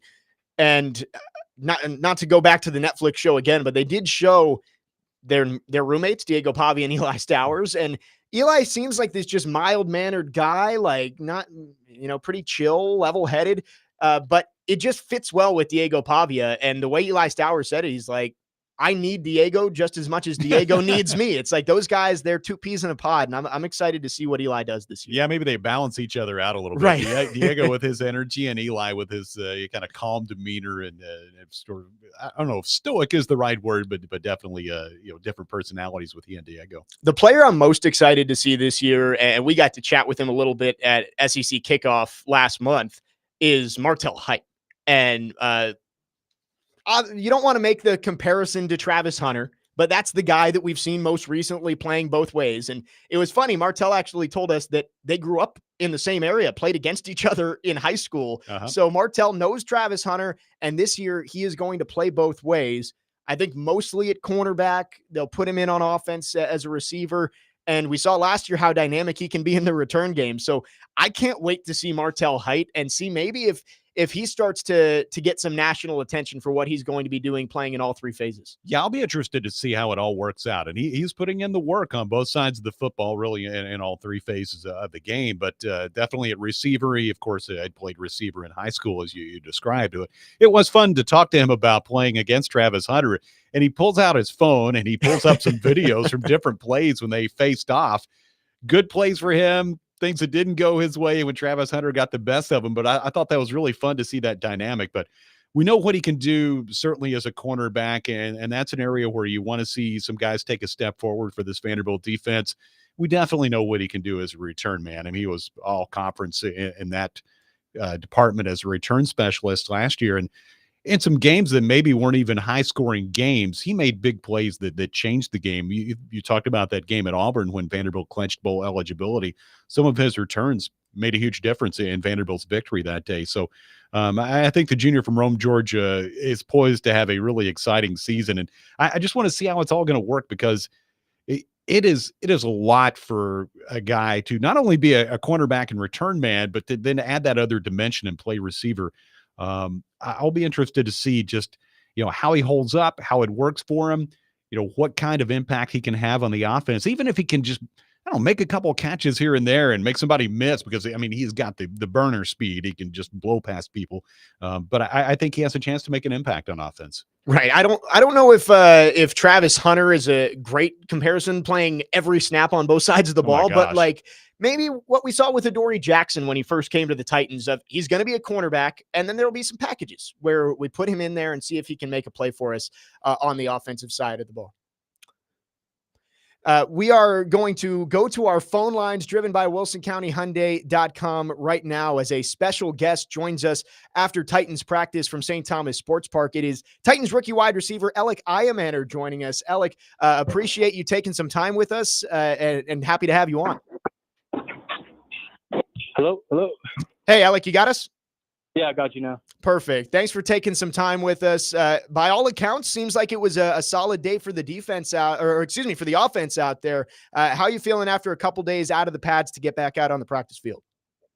Good. It's always a great opportunity to go play more football. Obviously, it's the game that we love to play in, so it was awesome. Cam Ward early on, it seems like it's been up and down from day to day. How have you seen him as a fellow rookie in your draft class? How have you seen him grow as he gets accustomed to the NFL game over these past couple of weeks? Yeah, I mean, he just sees things in a different way. He processes the defense so fast. And so I think as he gets more comfortable with just the offensive scheme, you really see that processing ability shine through. And so it's awesome. I got to watch film with him often because the way he sees the game is so unique. And so it's been fun to see how he's developed and started showing us that more and more every day. Talking with Alec Iamaner, Titans rookie wide receiver after practice. Alec, being in that wide receiver room with guys with a lot of experience, a lot of success. You look at Calvin Ridley, Tyler Lockett with all the success he had in Seattle, and Van Jefferson, a Super Bowl champion. How much have you been able to learn from those veteran guys as you get through your first couple of months as an NFL player?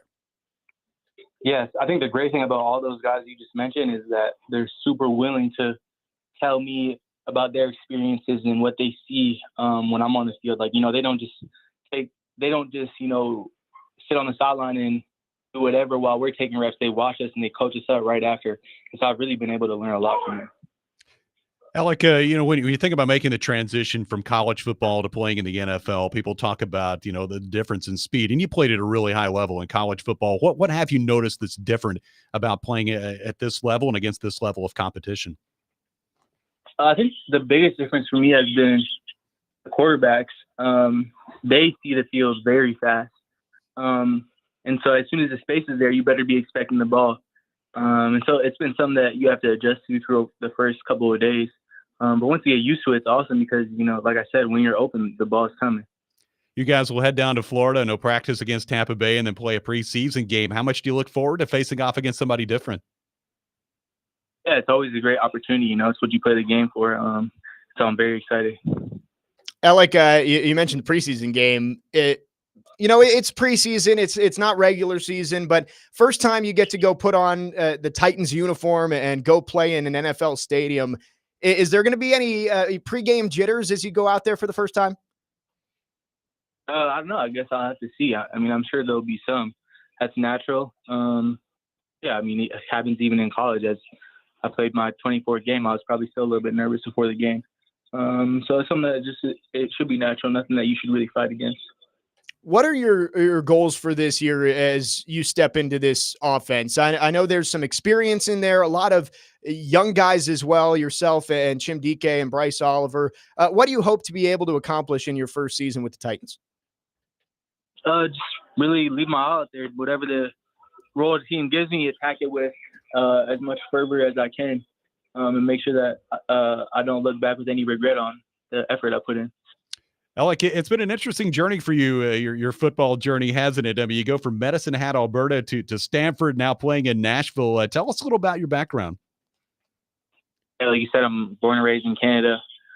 Went to boarding school in the States for high school, and then ended up moving from the Northeast out to Stanford, and now back here in Tennessee. So I've really had a lot of different stops, and it's been just me chasing my dream the whole way, Is this weather a little different than anything you've experienced with the heat and humidity?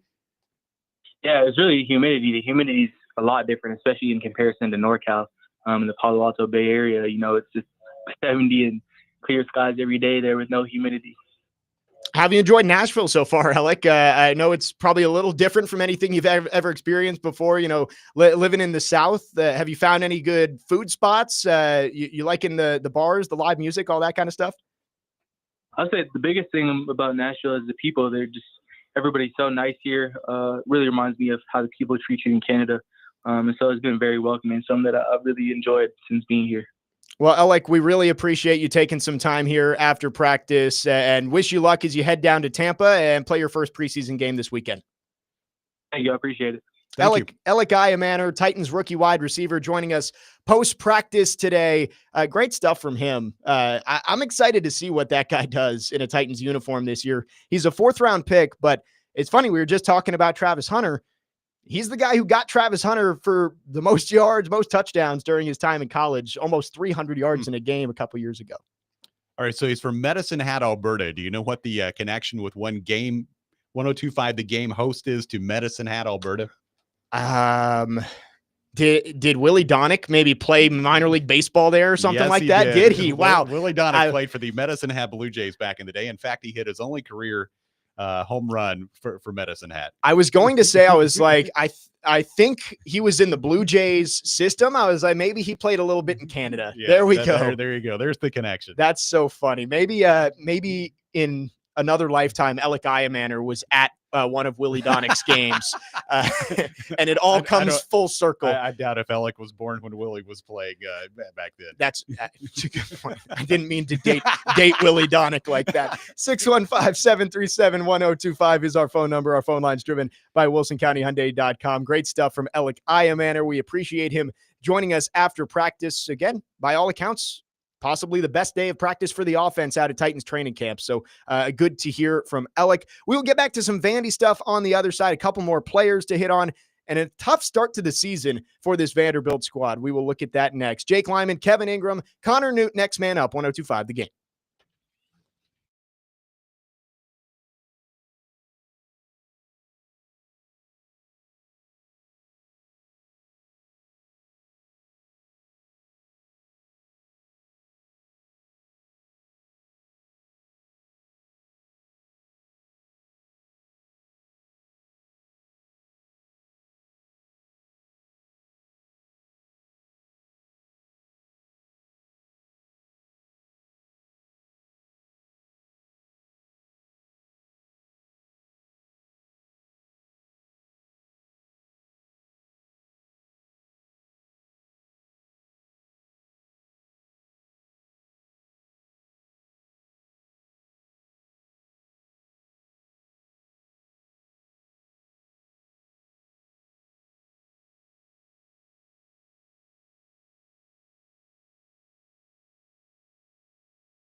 Next man up, 102.5 The Game, Jake Lyman, Connor Newt, and joined during this hour by Kevin Ingram from Vanderbilt football and men's basketball.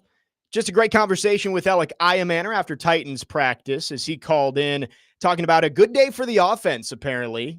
From all reports, maybe the best day of Cam Ward's training camp so far. So we'll get back into that a little later on. A couple more things on Vandy football here, Kevin.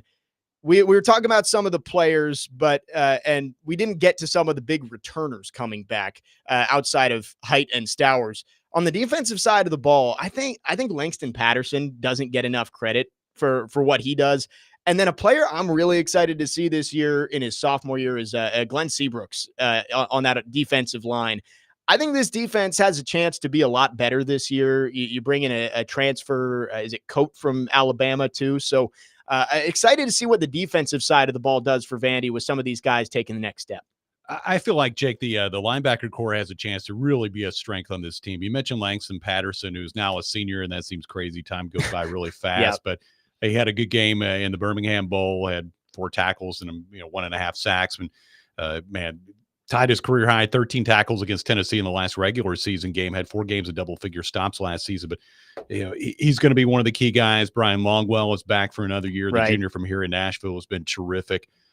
He was first on the team with just short of 90 tackles last season, made 9 stops in the bowl. He had some really good games, a very impactful player. Nick Rinaldi, who arrived in just the last couple of years and has been terrific too. He's a senior. Bryce Cowan, I thought, and you were there too for the spring game. I thought he was a guy that you really noticed, number 22 in that linebacker core.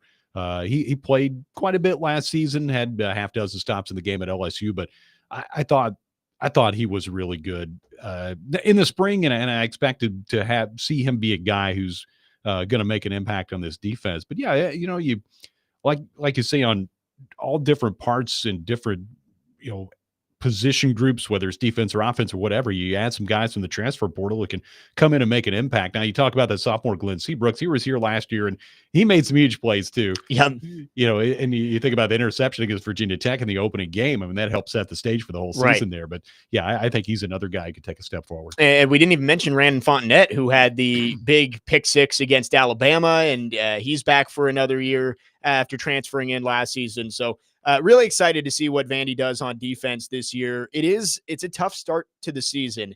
You get Charleston Southern, which Charleston Southern is an FCS team and not a good FCS team either. So that's a game that could be a good tune-up. But then you have to go on the road to Virginia Tech, a team you beat last year. But I will show my Hokie bias again that I think Blacksburg's a tough place to go in and win a night game, even when the team isn't very good. And then you have to go and play at South Carolina too. And South Carolina is the media darling, I think, heading into this season, of a team that everyone is picking to go to the college football playoff.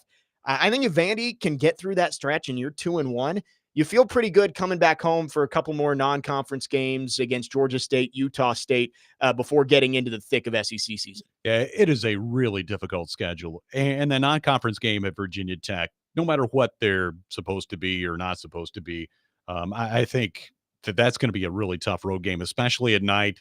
They have a new live version of Enter Sandman. They're probably going to roll out there after Metallica played at Lane Stadium in the last few months. So I've never seen a football game there, so I'm looking forward to going there. We did basketball there last year, and that was the first time I had been to Virginia Tech. Cool place. Looking forward to seeing what it's like for a game day for football. But it is a tough stretch. South Carolina it's been like kryptonite for Vanderbilt over the last almost 20 years since Vanderbilt won down in Columbia. I believe it was 2007. It's been a minute since we've been able to beat those guys. They came up just short of the playoff last year. They were really good. Now they have some parts to replace me. They had those defensive linemen that were awesome. Yep. Kyle Kennard got drafted this year. They still have Dylan Stewart, or maybe not Dylan. I'm blanking on his name. The freshman who was phenomenal last year. And that place, and that'll be another night game. That's one of the, to me, I always say that's one of the most underrated, tough places to play in the SEC. It's cranked up. When they're good, their crowd is rocking, and their students are too. So that will be a tough road game.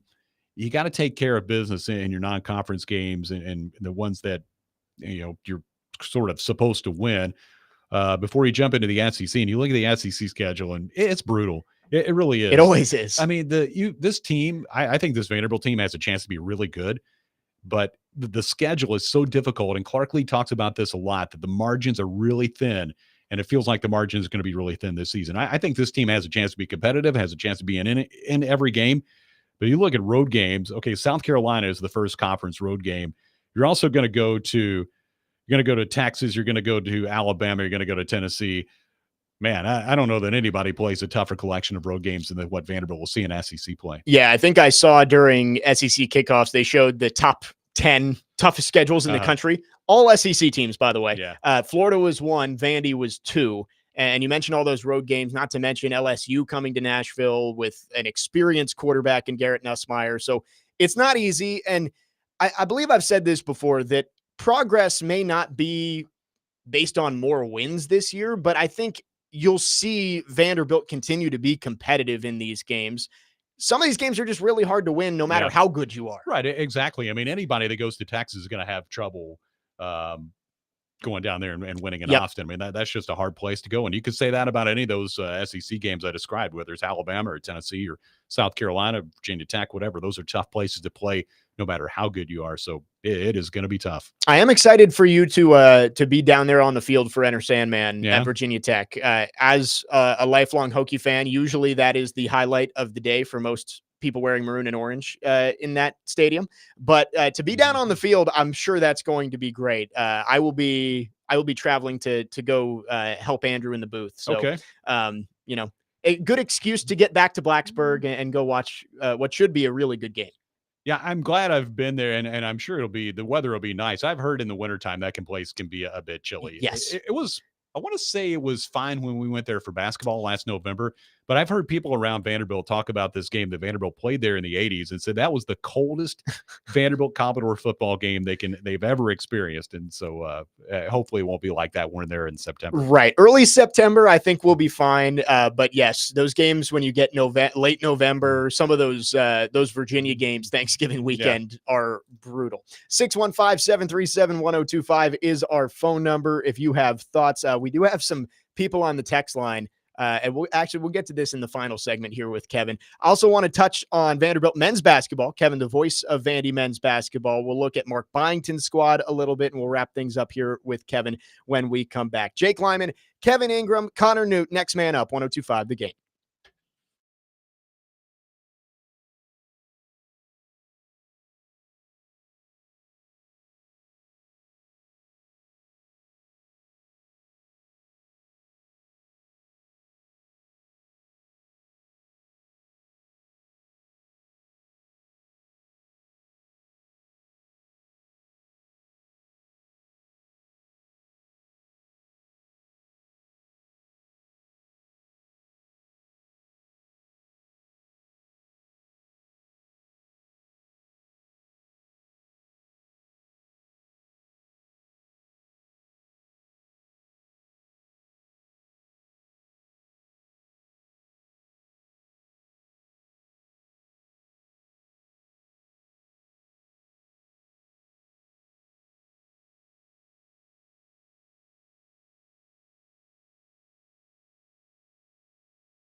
Wrapping up hour number 2 here on Next Man Up, 102.5 The Game. Jake Lyman, Connor Newt, and joined for this 10 o'clock hour by Kevin Ingram from Vanderbilt football and men's basketball. Been great having Kevin on. Kevin, before we get to some requests on the text line, Oh, yeah? Vanderbilt men's basketball. Wanted to touch on Mark Byington's group as they head towards year number 2 under him. Obviously, great success last year, returning to the NCAA tournament with the team basically full of transfers. Almost everybody who played significant minutes was not with the team the year before. This year, kind of similar. Lots of new faces added, but it was important. I think Mark Byington brought back the core of players that he wanted. You've got Tyler Tanner in his sophomore season. Tyler Nickel is back. Devin McLaughlin is back. I'm really excited for this team because you brought back some of the key players from last year, but also supplemented with some really talented players from other programs. Yeah, those 3 you mentioned that are back are going to be key contributors in their second seasons playing for Vanderbilt. And excuse me. I had a chance to go out and see some practice, kind of stuck my head in the door a couple of times. And then Tim Thompson and I went out and sat and watched quite a bit of a practice a couple weeks ago. One thing that I think is noticeable about this group is the athleticism, and they have added pieces that were good players at other places. And it's interesting to me to see Frankie Collins at Vanderbilt. We've seen him at 2 different stops. We saw him play for TCU last year, and unfortunately, he actually got hurt in the game against Vanderbilt, missed the rest of the season. We also saw him in an event out in Las Vegas a couple of years ago when he played for Arizona State, and he was terrific in that game. I mean, you can go down the list here. We saw Duke Miles play for Oklahoma last season. We played against them out in Norman. Tyler Harris from Washington is a terrific player. They added some size, and Jalen Washington had been in North Carolina. Mason Nicholson, a big guy, had been at Jacksonville State, was a really good player at that level, and see him take that step forward. So I feel like, and these are by no means the only guys they've added, just a couple just to highlight, but I think when you take that core of guys that are coming back, that were on the team last year, that understands what it takes to be successful in the SEC, and add these pieces and give them a chance to work together, and hopefully it comes together quickly and you're ready by the time the season starts in November. It's really exciting to think about what's ahead in year 2. And Coach Byington did a great job last year of taking an all-new team, guys that had not played together, and making it work with a system that seems pretty compatible with having new guys who haven't played together before. It just worked out really well. Yeah, it was really impressive to see how Mark Byington was able to make that work, because again, there was maybe 1 or 2 guys who had played in a Vanderbilt jersey before who were actually on the roster, and he somehow turned them into a team that not only made the NCAA tournament, but got big top 10 wins against teams like Kentucky and Tennessee. And I'm excited to see how he's able to do it again, because again, like Tyler Nickel, there were some games last year where you could tell he was the best player in the building. And I think he's only going to take another step. And you mentioned all of the different pieces that they brought in. Obviously, there are some losses. Jason Edwards is now at Providence. Jalen Carey went down the road to the other school out east. But it feels like this is a team that could take that next step and maybe not just be hoping to make it to the NCAA tournament, but maybe make a push to get to a second weekend. Yeah, I think so. And this team was also close to winning against St. Mary's last season up in Cleveland back in March. But it feels like the pieces they add are ones that can take you back to the tournament and have a chance to do some damage there. But it felt like the magic was back a little bit too at Memorial Gym. That whole string of Saturday wins. You mentioned Tennessee and Kentucky, and then there was Ole Miss, there was Texas, there was Missouri at the end, which was actually maybe the most exciting of all those games at Memorial Gym, when Nickel hit that big 3 at the end. Right. And got to overtime, and Vanderbilt won after making a nice comeback inside the final minute to beat the Tigers. And what was really a key win. I mean, when Vanderbilt needed to come up with big wins to help the resume to get it to where it needed to be for the NCAA tournament, they were able to do that. The big road win at Texas A&M was huge, and then that game against Missouri, it felt like kind of put the icing on the cake for a tournament bid. Yeah, and we've already seen some games come out for this Vandy team. I'm sure the full schedule will probably be out within the next month. It's crazy to think we're less than 3 months away from getting back to basketball, but let's do it. Vandy going to be playing 3 games in the battle for Atlantis this year over Thanksgiving. ACC SEC Challenge, SMU is in, and what I think that's a double header if I'm not mistaken. You're right. Yeah, I believe you're right. The women's team plays UVA earlier in the day, and then SMU comes in to face the men's team later. So that'll be a fun day, facing Memphis on the road, Wake Forest on the road. So an exciting season for Mark Byington. Can't wait to get started in a couple of weeks. Well, I mean, I can't believe it. We're already in August. I know. And practice will be ramping up full scale here in just a few weeks. Right. But I think you'll probably see more of the non-conference schedule come out here fairly soon. Yep. Now, the SEC schedule should be out this week, like within hours or Could days be or today. whatever. It could be today. The women's SEC schedule came out yesterday. And Right. I thought it was interesting in looking at that, in that you guys won't see Tennessee until the very end of the season. And that's one game you look forward to, and you kind of circle on the calendar. And boy, Vanderbilt had success against the Lady Vols last year. And that was a lot of fun to watch. Yes. I can't wait for that one in Knoxville, where Vanderbilt has only beaten Tennessee one time in that building. So, and obviously Kim Caldwell in year 2, she's brought in players who fit their system, but Vandy bringing in a couple of experienced SEC players in the transfer portal, with Michaela Blake's going into her sophomore season. That's a game that could have a lot of SEC tournament, NCAA tournament implications. So Sure. I'm excited for that one. I believe it's March 1st. Yeah, you'll have a chance to look forward to it the whole season and kind Right. of circle that one on the Yeah, calendar. game 30 or whatever it is will be very important. And you wonder, okay, what kind of step can Michaela Blake's take in year 2? Because, I mean, she did everything you can do as a freshman. She played on the national team this year during the summer. So it's been really special to watch her and think about what is next for number 1 in the black and gold. But you're also going to have a lot of help, because people know what Michaela Blake's can do. And you saw it up close.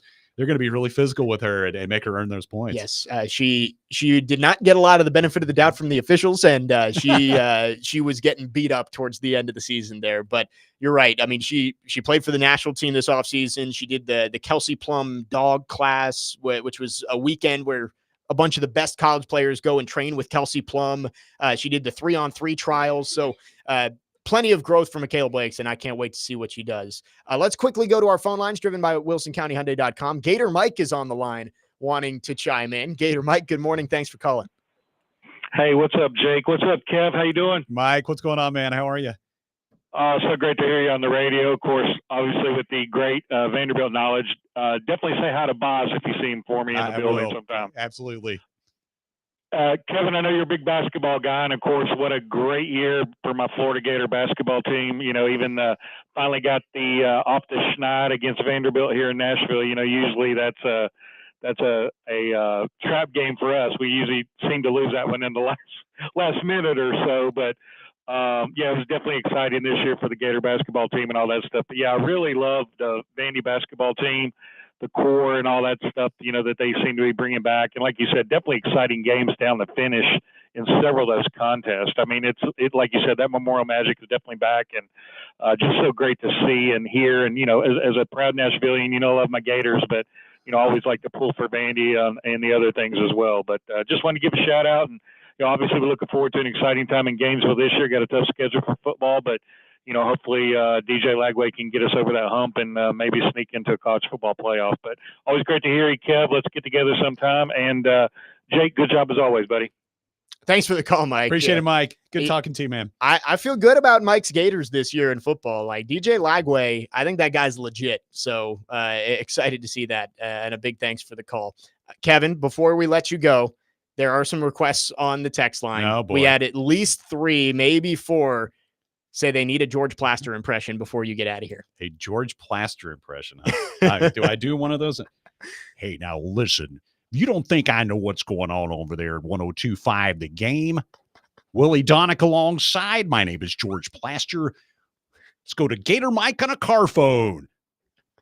Very well done. It's almost like it was 3:00 on 94.9 The Fan, and we just completely skipped. That was awesome. Kevin, really appreciate you coming on.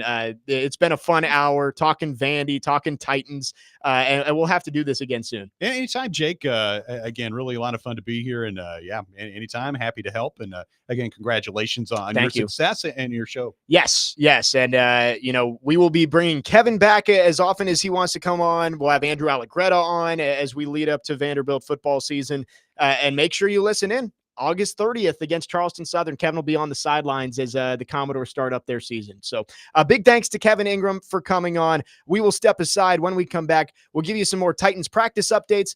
Chris Sanders is going to join us at 11:15 as well. Jake Lyman, Connor Newton, next man up, 102.5 The Game.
Final hour on this Wednesday. Next man up, 102.5 The Game. Jake Lyman, Connor Newt with you, broadcasting from the Busy Bee Plumbing, Heating, and Air Conditioning Game Nashville studios, home of the $99 yearly Beehive membership, where the buzz is always about great service. Great second hour with Kevin Ingram, talking a lot of Vanderbilt as he gets set to report on the sidelines for Vandy football, play-by-play for Vandy men's basketball. Also got to chat with Titans wide receiver Alec Iamaner after practice. We'll wrap up this Wednesday show in the final hour. Chris Sanders going to join us at 11:15, but did want to give you some updates on Titans practice, which wrapped up just over an hour ago.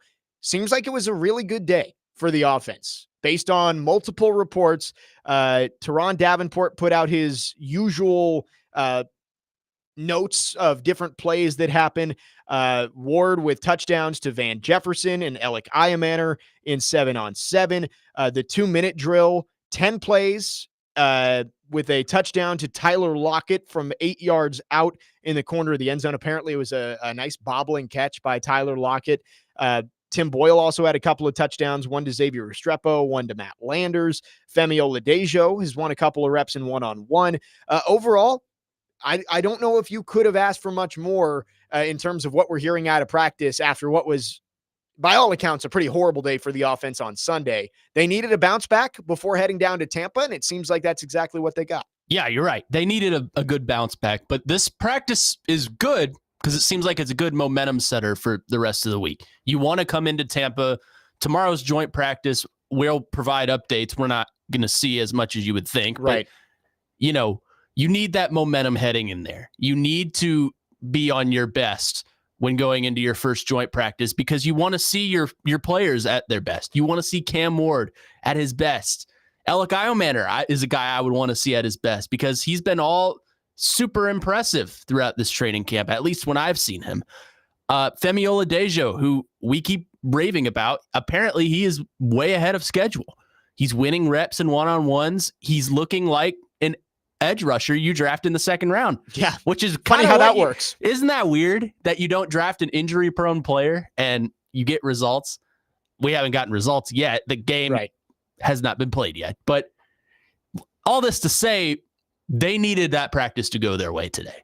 They needed things, to quote a former GM, they needed the ball to bounce their way today. Yeah, it obviously it's just practice, and I don't want to act like we're taking practice as the most important thing for what the Titans are going to do. But in terms of the offense's confidence heading down to Tampa, where you have to see another jersey color over on the other side, and you're playing your first preseason game on Saturday, like you needed one day. It's like a shooter in basketball. Like sometimes you're in a slump. You need to see one go through the net, whether it's a free throw or a layup. You need to see one go down. I think the Titans got one to go down today on the offensive side of the ball. Just find a little rhythm. And it makes me optimistic that the best part of the day was the 2-minute drill, because that can be tough for a young quarterback. We heard about it last year in the Seahawks joint practices of Will Levis, like 2-minute drill, threw a pick on the first play. All right, we don't see him again. Like I get this isn't a joint practice, but having Cam Ward go out and run a crisp 10-play 2-minute drill that ends in a touchdown, that's encouraging to see from the young quarterback. And it seems like by all accounts, it was a good practice over at St. Thomas Sports Park today. Do want to mention it's hilarious. We just talked with Kevin Ingram about the SEC schedule for men's basketball could come out any hour, any day. It's out now. It is out. It just came out. Oh. So Vanderbilt's men's basketball schedule, some notable games. They will host Tennessee on February 21st, also finishing the season at Tennessee. So the men's and women's teams both finished the season at Tennessee.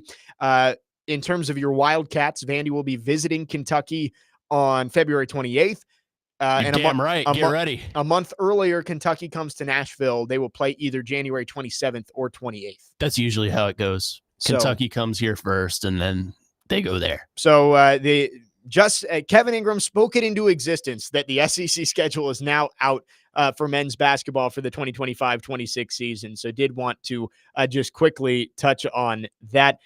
Again, good practice for the Titans over there at St. Thomas Sports Park. Looking at some other notes from Teron Davenport out there, T'Vondre Sweat was back out for a bit, but he went in during the individual period. So T'Vondre Sweat was back out at practice, maybe not 100%, and that makes me think he probably won't be a part of the joint practices tomorrow. Maybe he will. Maybe he will. And maybe that's what they were doing, is just like, let's give him another half day before the joint practices. But I don't know if you want to risk it with your big man there in the middle. Yeah, that's something. I want to go back to the 2-minute thing, though. Yep. The 2-minute practice, because that tells me something. If he is good in the 2-minute drill, that means he is capable of being calm and cool under pressure. When I was in high school, we ran the 2-minute drill. It was called NASCAR. You know why it was called NASCAR? Because NASCAR is fast. It's fast pace. It's go, go, go. So that tells me that Cam Ward is capable of being go, go, go, and cool and calm under pressure and not turning the ball over and hitting his guys wherever he needs them, doing whatever the offense needs to get a score. And it seems like he did that by all accounts. Obviously, we weren't out there, but from reports I've gotten from people that have texted me today, because I've told them, please keep me updated. I can't be out there today. It seems like it was a phenomenal day for him. And that's good to hear. Now, how do you sustain that momentum? It is one day. This isn't, dictating whether the Titans are going to be a Super Bowl champion or 0-17. It's one practice, a good practice, but one practice. They could very well go in tomorrow in Tampa Bay and just stink it up. Tomorrow, you and Corey Curtis could be on the air saying, the Titans were god awful today. The Buccaneers dominated. But you could also have the same thing today. Titans had their moments and shined. So it's one day. How do you sustain that momentum? That's for Brian Callahan to decide. But we were talking about, is Brian Callahan motivating his offense enough? I think a day like this is something that helps him out a lot. Yeah, especially after the reports of what happened at the end of practice on Sunday, and that Brian Callahan ripped the offense a new one, and he said Cam Ward has taken some steps in the right direction over the last 2 days. Like, it's all fine and good to say that at the podium before practice, as we've noted. Like, Callahan speaking before practice isn't the best to get his actual reactions. Wonder if he'll do that tomorrow. Yeah, I would hope the joint practice we get to hear from him after, right? Like, both of them, especially because they're going to be off on Friday before the preseason game. You wouldn't hear from him again until after the preseason game. Like, I would hope that he would speak to the media after the practice tomorrow. But it's going to be really frustrating if they do. Callahan will go before practice, and then Todd Bowles will go after. Right. Which is kind of what I think will happen. But we'll find out tomorrow. I believe they get on the practice field pretty early tomorrow, right? I want to say like 8:30 Eastern time. So, oh, wow. I'm not 100% sure on that. Don't quote me, but I believe I saw that. I'll look that up during the break here. But I do want to hear from Brian Callahan after the joint practices tomorrow. But it's a small mark in the good column for Brian Callahan that he came out, he said, yeah, I got after him on Sunday. Cam Ward grew a lot over the last 2 days, and it actually translated to the practice field. Like, again, it's all fine and good to say that. And if Cam Ward came out and threw 3 picks and was 4 of 12 in team drills, like, then you're just kind of blowing smoke at that point, right? And we're not having this conversation. Right. It's Callahan just going out and pumping sunshine and saying, yeah, he took some big steps. It's good to see that it actually looks like he did take those steps and was able to translate it to actual live action. Now do it again. Right. Show me again. I think Adam in Portland made a great point that the most important thing for Cam Ward is stacking good days. And he called in earlier and said that's what we need. We need to stack good days if you're the Titans offense. They got one. You got to be able to stay consistent and have another one tomorrow. And I think that would be the surest sign of progress for the Titans offense and for Cam Ward early on in his NFL career is if he's able to take one good practice against his own team and the very next day, quick turnaround, go out and do it against the defense he's never seen before. And that's something the Titans as of recent have been a problem with is complacency. Well, we had a great day today, but if tomorrow sucks, we'll be all right. That's why they won 3 games last year. Right. That's why they won their first game and Brian Callahan got up to the podium and started crying. They're complacent.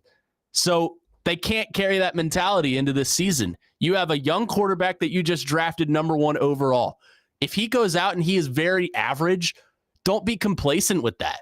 You have to develop him into a number 1 overall caliber quarterback. I mean, we can't just have, no offense to Jared Goff, I think he's an effective quarterback in the Detroit offense, but he can't be Jared Goff. Yeah. You need to lean more towards Josh Allen or Patrick. They're not number 1 overall picks, but I'm just using, Patrick Mahomes.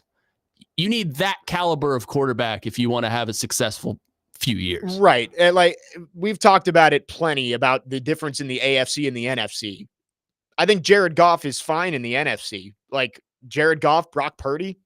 Sure, you can go put yourself in the NFC Championship. They've done it. Brock Purdy's played in the Super Bowl. Yeah. But in the AFC, when if you make it to the playoffs, and let's say the Titans a couple years down the road, they're the 3 seed in the playoffs. Just hypothetical here.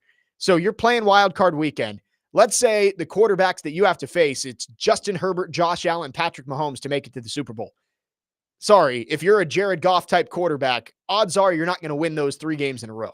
So you took Cam Ward first overall. He's got to put himself into that elite tier. I thought it was funny. You mentioned the stacking days and the Titans just haven't been able to do it. They went 3-14 last year. I know this has been put out there before, but do you remember the last time the Titans won 2 games in a row? 3 years ago. 2022, November 13th and 17th against Denver and Green Bay. Yep. And then that was the last win of that season. They didn't win a game in the rest of the year. Even though they won 6 games in 2023, none of them were consecutive. They beat the Chargers week 2, Bengals week 4, but no consecutive wins during the 2023 season. And then, in 2024, you won 3 games. It would be very rare to actually have them come back to back. That would be so funny. It would be funny if they won like their first 2 games, which they very well could have. Lost both those games 24-17, and then lost the rest of the games except for 1. But yeah, no consecutive wins in 3 seasons or 2.5 seasons at this point. They've got to stack good days together. They got to find some consistency. And again, that's not a Brian Callahan problem or a Cam Ward problem. Like those guys weren't here for all of that, or right? Even most of that. It's a Titans issue of they just haven't been able to find consistent success over the last few years. Maybe Ward is the guy who can start to bring that. A lot of that remains to be seen. 615-737-1025 is the phone number if you want to text or call. We'd love to hear from you. Our phone lines are driven by WilsonCountyHyundai.com. When we come back, Forever Titans wide receiver Chris Sanders going to join us for what we hope will be a weekly visit to the program. Jake Lyman, Connor Newt here on Next Man Up, 102.5 The Game.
Next man up, 102.5, The Game. Final hour here on this Wednesday. Jake Lyman and Connor Newt with you. It was great to have Kevin Ingram on during the 10 o'clock hour. And we are now thrilled to be joined by forever Titans wide receiver Chris Sanders. Hey. Chris, I believe fresh off the practice field at NBA? Yes, it is. Okay, first of all, man, I love the intro, man. All Night Long with Lionel Richie. That's one of my favorite songs.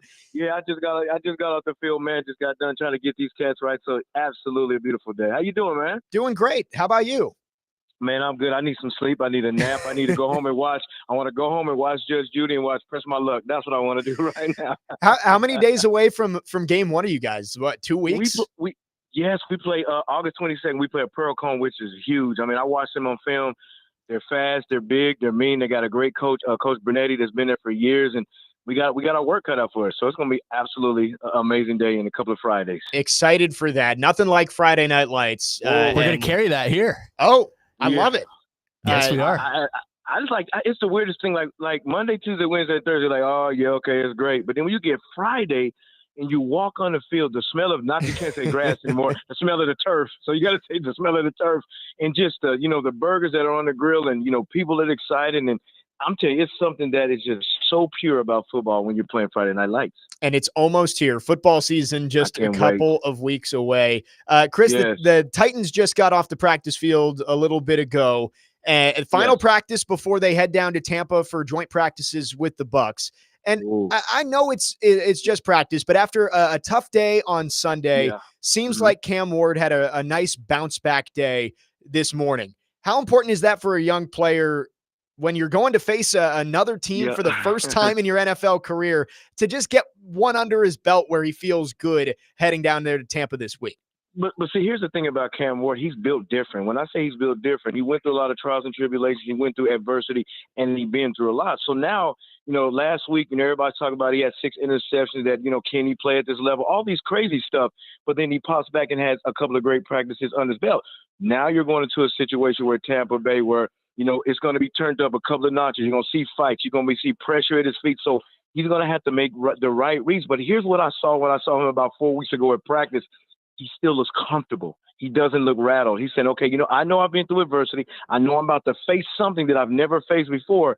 But what gives me confidence in Cam Ward right now is he's comfortable where he's at right now. Brian Callahan said today that Ward and the starters will play in all 3 preseason games. I know different teams have different philosophies when it comes to the preseason, but how much do you think a young player like Cam Ward needs to play before he can feel like he's totally ready to head out to Denver for week 1? I mean, he needs reps. He needs experience because when you're in college, I mean, it's totally different to the pros. He's got to get adapted to the speed of the game. He's got to get adapted of getting the play calls. He's got to get adapted to being in a loud stadium. He's got to be adapted to a lot of things that he's unfamiliar with. So even though you don't want your starters to play that much, but this is kind of a different situation to where he's a rookie. He's got to understand the speed of the game. He's got to understand to get the calls in fast. He's got to understand to make the right reads. And the only way you can do that is if you have, those reps. And I definitely believe that he needs those reps in preseason. Chris, we just had Alec Iomanner on a couple, 30 minutes ago. He's a rookie receiver. You were a rookie receiver once, like 100 years ago. Yeah. But what's the mentality that guy needs to have heading into the preseason and even into the regular season? He needs to be mad at everybody. And the reason why I say mad at everybody is you want to make sure you show up on film. You want to show the coaches that they can trust you. I'm going to give you a perfect example. I think it was my last preseason game. We were playing the Washington Redskins, and Les Stecker, who's my receiver coach when I was with the Tennessee Titans /Oilers, he said this, my rookie season, he said this. He said, they're thinking about putting you on the practice squad, but I don't want to put them on the practice squad because I believe you can do it. He said, you need to go up there and show on film that the coaches can trust you. So here's a situation. We're playing the Washington Redskins, and it's 4th and 20. So I just yelled at the coach. I said, Coach, just go for it. I'll make a play. Connor Curl spin and ran it for 60-some yards. All of a sudden, I got attention of the coach saying, okay, this guy can play. So what Alec has to do is he's got to get the attention of the coach to say, I understand I did great in college. I understand I made some great plays, but at this level, you can trust me to be in the right spot. If it's running a post, if it's running a comeback, if it's running a curl, everything you ask me to do, you can trust me. And that's the attitude that you need to have going into these preseason games. The Buccaneers, Chris, have electric wide receivers. What do Man. the Chris Godwin, Mike Evans? They Whoa, God. They just drafted Emeka Egbuka out of your Ohio State. What does the Titans secondary need to do to contain those guys and get in their head? They need to have 5 extra guys on the field. So instead of having 11, they need to have 16 people. I mean, they got some receivers that can play. I mean, I think this is going to be a test for your secondary because I think this is my opinion. I think the Achilles heel right now for this Tennessee Titans might be the secondary because you got Snead. We don't know the situation with that. You got, Brownlee that's coming to his second year. That's a pretty good, corner. Then you got Hooker and those other guys. But they need to prove themselves that they can be a dominant secondary. So now you got a situation to where you're going against a slew of receivers. They got to prove that they can play with the top-notch receivers. I think this is a great test for the Tennessee Titans. Talking with Forever Titans wide receiver Chris Sanders here on Next Man Up. Chris, after Sunday's practice, lots of reports came out that, Brian Callahan got after his offense a little bit. Is that something that, there are coaches with different philosophies, and some guys are going to be the authoritarian and they're going to be in your face. Right. But Brian Callahan, it does feel like there's a little bit of a difference between what he puts out there front facing to the media and to the fans and maybe what he does with his team behind closed doors. Right. But see, here's the thing that you got to understand. When you're coaching, you got a philosophy. Don't talk at your players, talk to them. And I think sometimes we get caught up in the loudness of the way a coach yells. He's teaching in their coaching. So even though Brian Callahan got mad and got onto the offense, he's not just yelling just to get their attention. He's yelling at them on what they need to improve. If it's pass pro, if it's running the right routes, if it's having a sense of urgency. So even though he's yelling and screaming at the offense, he's not just yelling at them. He's talking to them to correct some of their mistakes. Chris, you talked about Alec Iamaner a little bit, and there are a lot of young wide receivers on this team. But we asked Alec about the impact of some of the veteran guys, and you've got Calvin Ridley, who, of course, talent-wise is number one in that room. Yeah. Tyler Lockett has 10 years of experience. Van Jefferson, a Super Bowl champion. How important is it for those young guys to have those role models in their locker room to be able to learn from throughout their rookie season? I mean, you want to learn from them. You want to learn their technique. You want to learn how to be a professional. When I say a professional, it's not just what you do off the field, it's what you do on the field.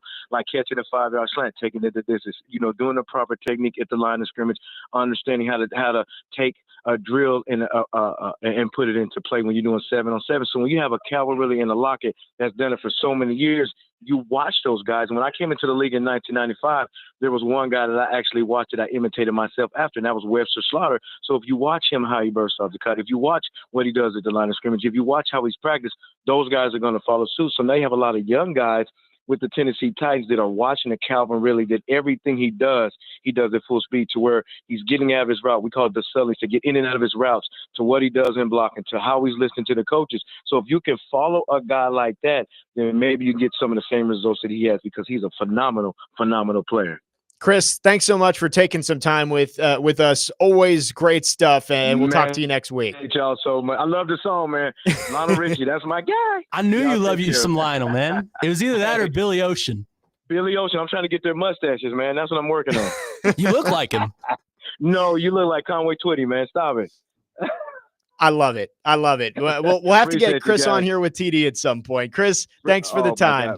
Man, anytime, my friend. Y'all take care. Chris Sanders, Forever Titans wide receiver, joining us for his weekly visit to the program. Always phenomenal stuff with Chris. We'll take a quick break. When we come back, we got 30 minutes left in the show. Joint practices tomorrow in Tampa. What are our expectations for the Titans as they go face off with the Buccaneers? Jake Lyman, Connor Newt, Next Man Up, 102.5 The Game.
Next man up, 1025 The Game. Jake Lyman, Connor Newt with you. Final half hour on this Wednesday. Chasing Big Joe coming up at noon.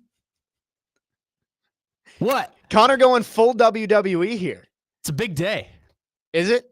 They just inked a streaming service Oh, deal right, with ESPN. Yeah, ESPN making moves. I mean, Red Zone. I will say ESPN, I do like the change in vision from them.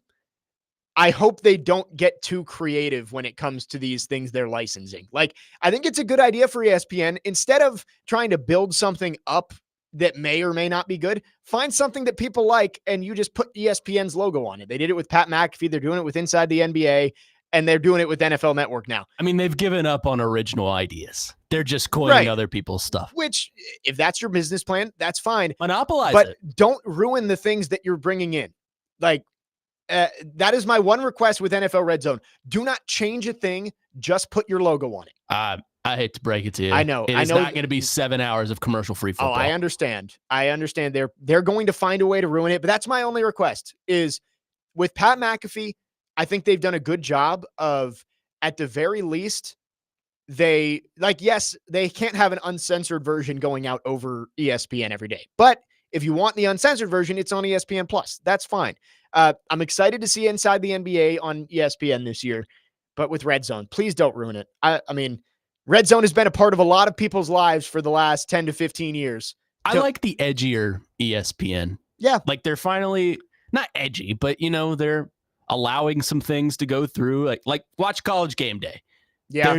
It's a lot with Pat McAfee. You look at the difference between College Game Day from 2015 and College Game Day today. It is massively different. I mean, just look at the game at LSU last year. Hey-oh. He didn't know what that meant. He didn't know. He had no idea. He had no idea what they said.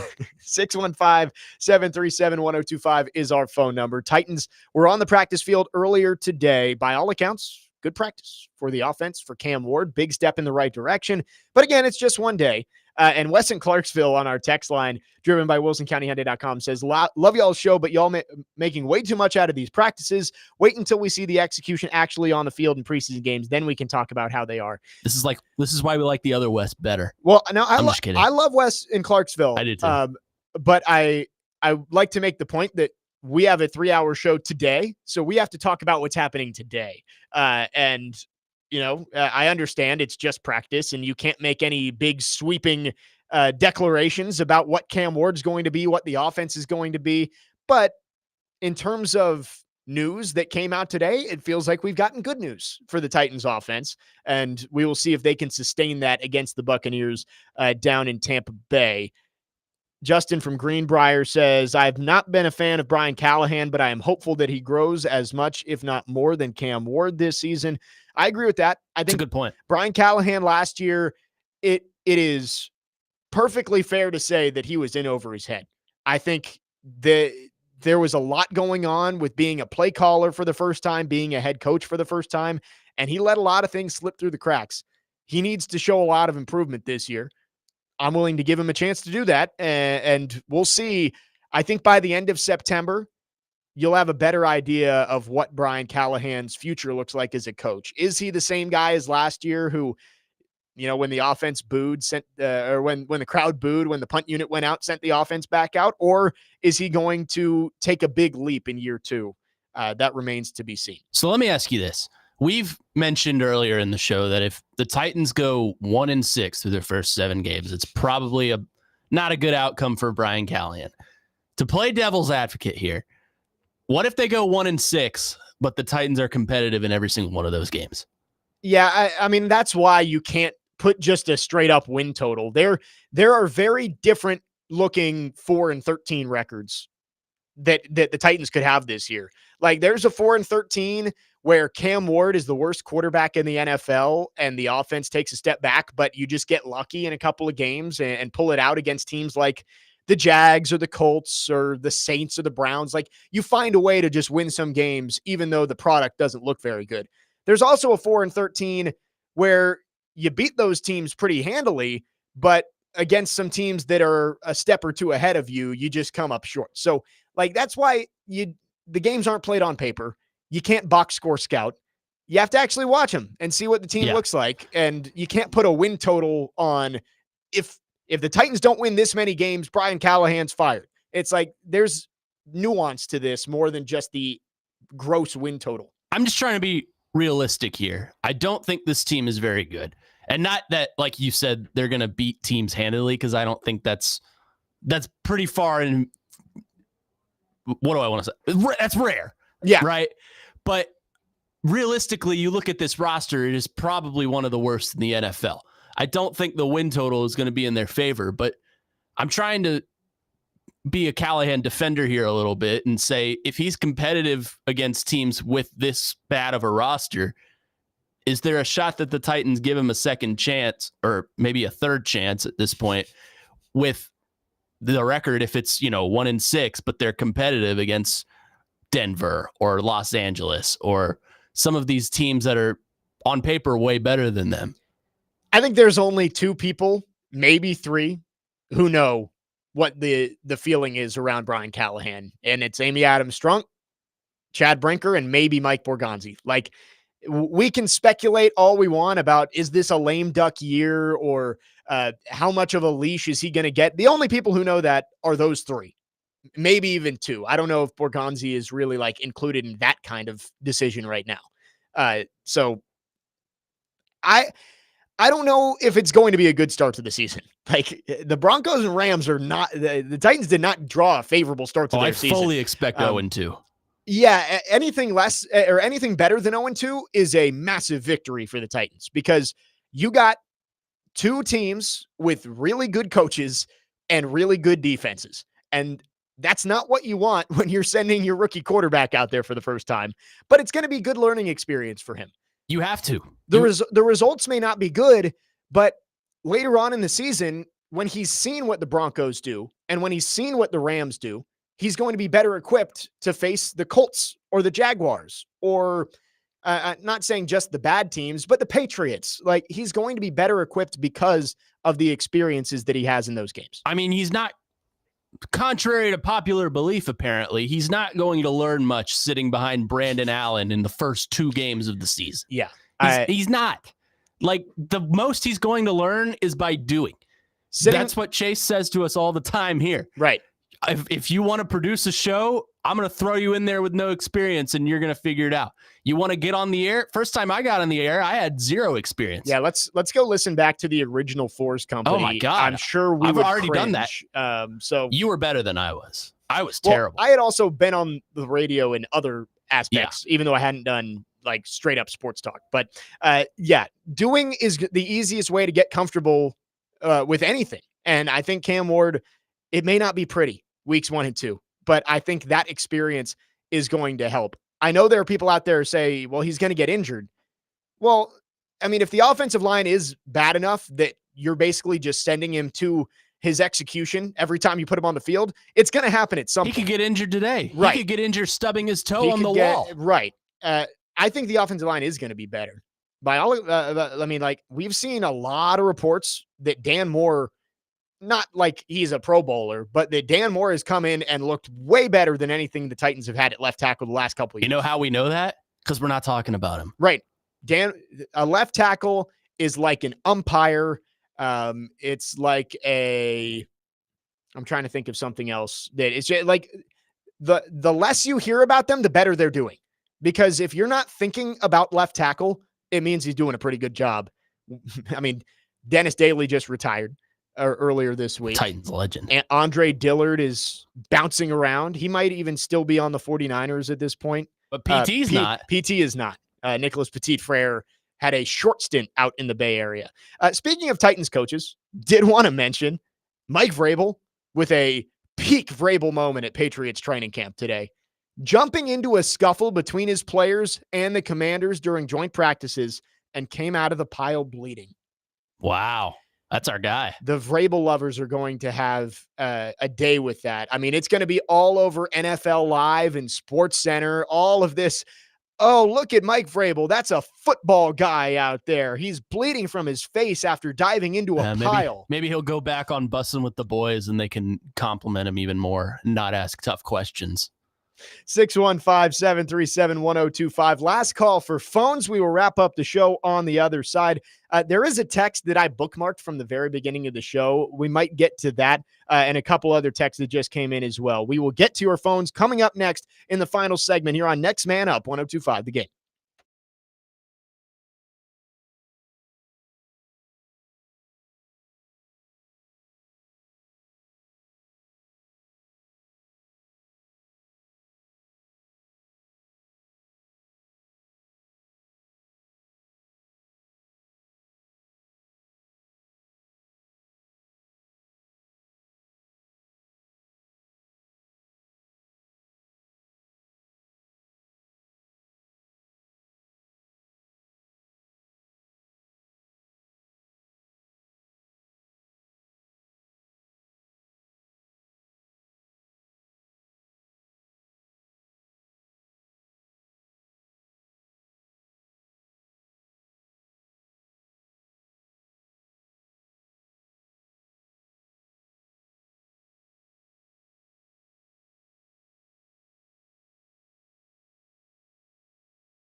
Final segment on this Wednesday. Next Man Up 1025 The Game. Jake Lyman, Connor Newt with you today. Been a really fun show. Kevin Ingram joined us for an hour talking some Vanderbilt.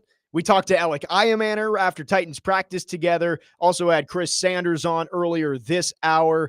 Tomorrow, Corey Curtis going to join us for all 3 hours. Corey Curtis from News 2 will join us for the full show. Going to be a lot of fun as the Titans are down there in Tampa for joint practices. So we'll have plenty to get to tomorrow. Hope you'll join us at 9 a.m. Chase and Big Joe are coming up right after us. A couple of things to get to in this final segment. Connor, have you seen Jarvis Brownlee's tweet? I just saw it. Jarvis Brownlee apparently had his helmet stolen after practice. I know. I saw TD quote tweet it and say he was wondering why Brownlee walked into the facility with only pads on. So apparently Jarvis Brownlee's helmet is out there somewhere in Nashville. By Somebody, a fan? Yeah, I guess a fan. It was an open practice today. So yeah, I guess a fan might have taken the helmet. That's bad. Come on, man. I believe Terry McCormick tweeted, "Heads up to all the memorabilia shops out there. If somebody tries to bring in We'll see it on eBay here in an hour. a used Titans helmet, it's probably Jarvis Brownlee's." Also, I didn't see this 15 minutes ago. The quick baseball note: the Boston Red Sox just signed Roman Anthony, their rookie outfielder, to an 8-year, $130 million contract extension. Well, that was quick. So I guess they've seen enough over the last couple months. Former number one prospect in baseball. So you know what that Brownlee thing makes me think of? Did you ever see the video? I think it was last year. It was West Virginia. It was either West Virginia or Cal, one of those Navy and Gold schools. But one of the fans stole a Cal player's helmet, and the equipment manager runs out and just blows him up. And then they show the film in the locker room, and you see the entire team just rally around the equipment manager. Funny. And they go, "Oh, boo!" I'll show you after the show. It's fantastic. I need to watch that. I have not seen that. I did see just quick tangent on West Virginia. I saw a video the other day of Tavon Austin showing his daughter his highlight reel? mix. So funny. Oh, one of the best videos of all time. She goes, "Daddy's so fast." I was like, yeah. That's it's one of the greatest highlight mixes of all time. 615-737-1025 is our phone number. Quickly back to the text line. Andrew from Dover says, "I believe Cam will have it figured out by game 5 of the regular season. Believe by then we will start seeing what Daniels and Stroud did in their rookie seasons." I think that's a lot. It's a big ask.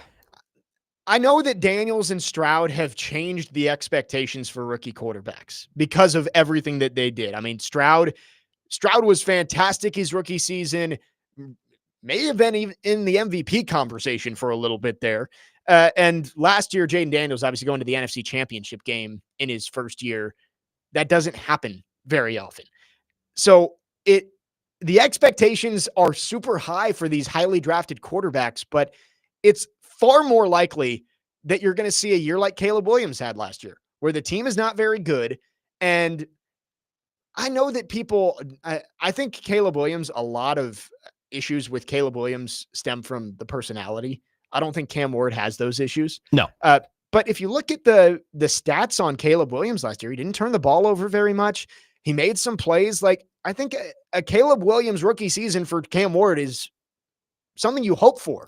If you were to ask me right now what kind of a season Cam Ward would have, I think I would lean towards a season like that. You know, he made some mistakes. He's a rookie quarterback. He's going to do that. But, you know, not a good roster around him. Had some obvious issues with coaching, which I hope is not the case for the Titans this year. But I would expect Cam Ward to have a season best case scenario like that. Caleb Williams got sacked 68 times. Like, that's something that pretty bad. That you really don't want to see that. But you look at the other stats, 63% completion percentage. Not bad. Not great, but not bad. 20 touchdowns, 6 interceptions. That's fine. Obviously, it's not a thrilling rookie season because the guy who got picked right after Caleb Williams went to the NFC Championship game. He had said thrilling season, and Williams went 5-12. But if you get to the end of the year and the team isn't very good, but Cam Ward puts up 20 touchdowns and 6 picks and throws for 3,500 yards, I get it. Counting stats isn't the best way to evaluate a quarterback. You have to pass the eye test too. But that's not a bad rookie season. It's just relative to what we've seen from Stroud and Daniels the last couple of years. It's not as flashy. It'd be flashy 20 years ago. Like, you'd look at that season and be like, wow, he's the future. And I still think Caleb Williams will be a solid quarterback in the NFL. I don't know if he's the generational prospect that everyone cracked him out to be coming out of USC. And I don't know if Cam Ward is that prospect, but I don't think he was ever viewed as that generational franchise-changing quarterback. I think he was just kind of viewed as the best quarterback in this draft, and you take the best quarterback in this draft at number 1. Well, and it is funny. Like, I get Cam Ward was the number 1 pick, so it's a little bit different. But who are the best quarterbacks in the league right now?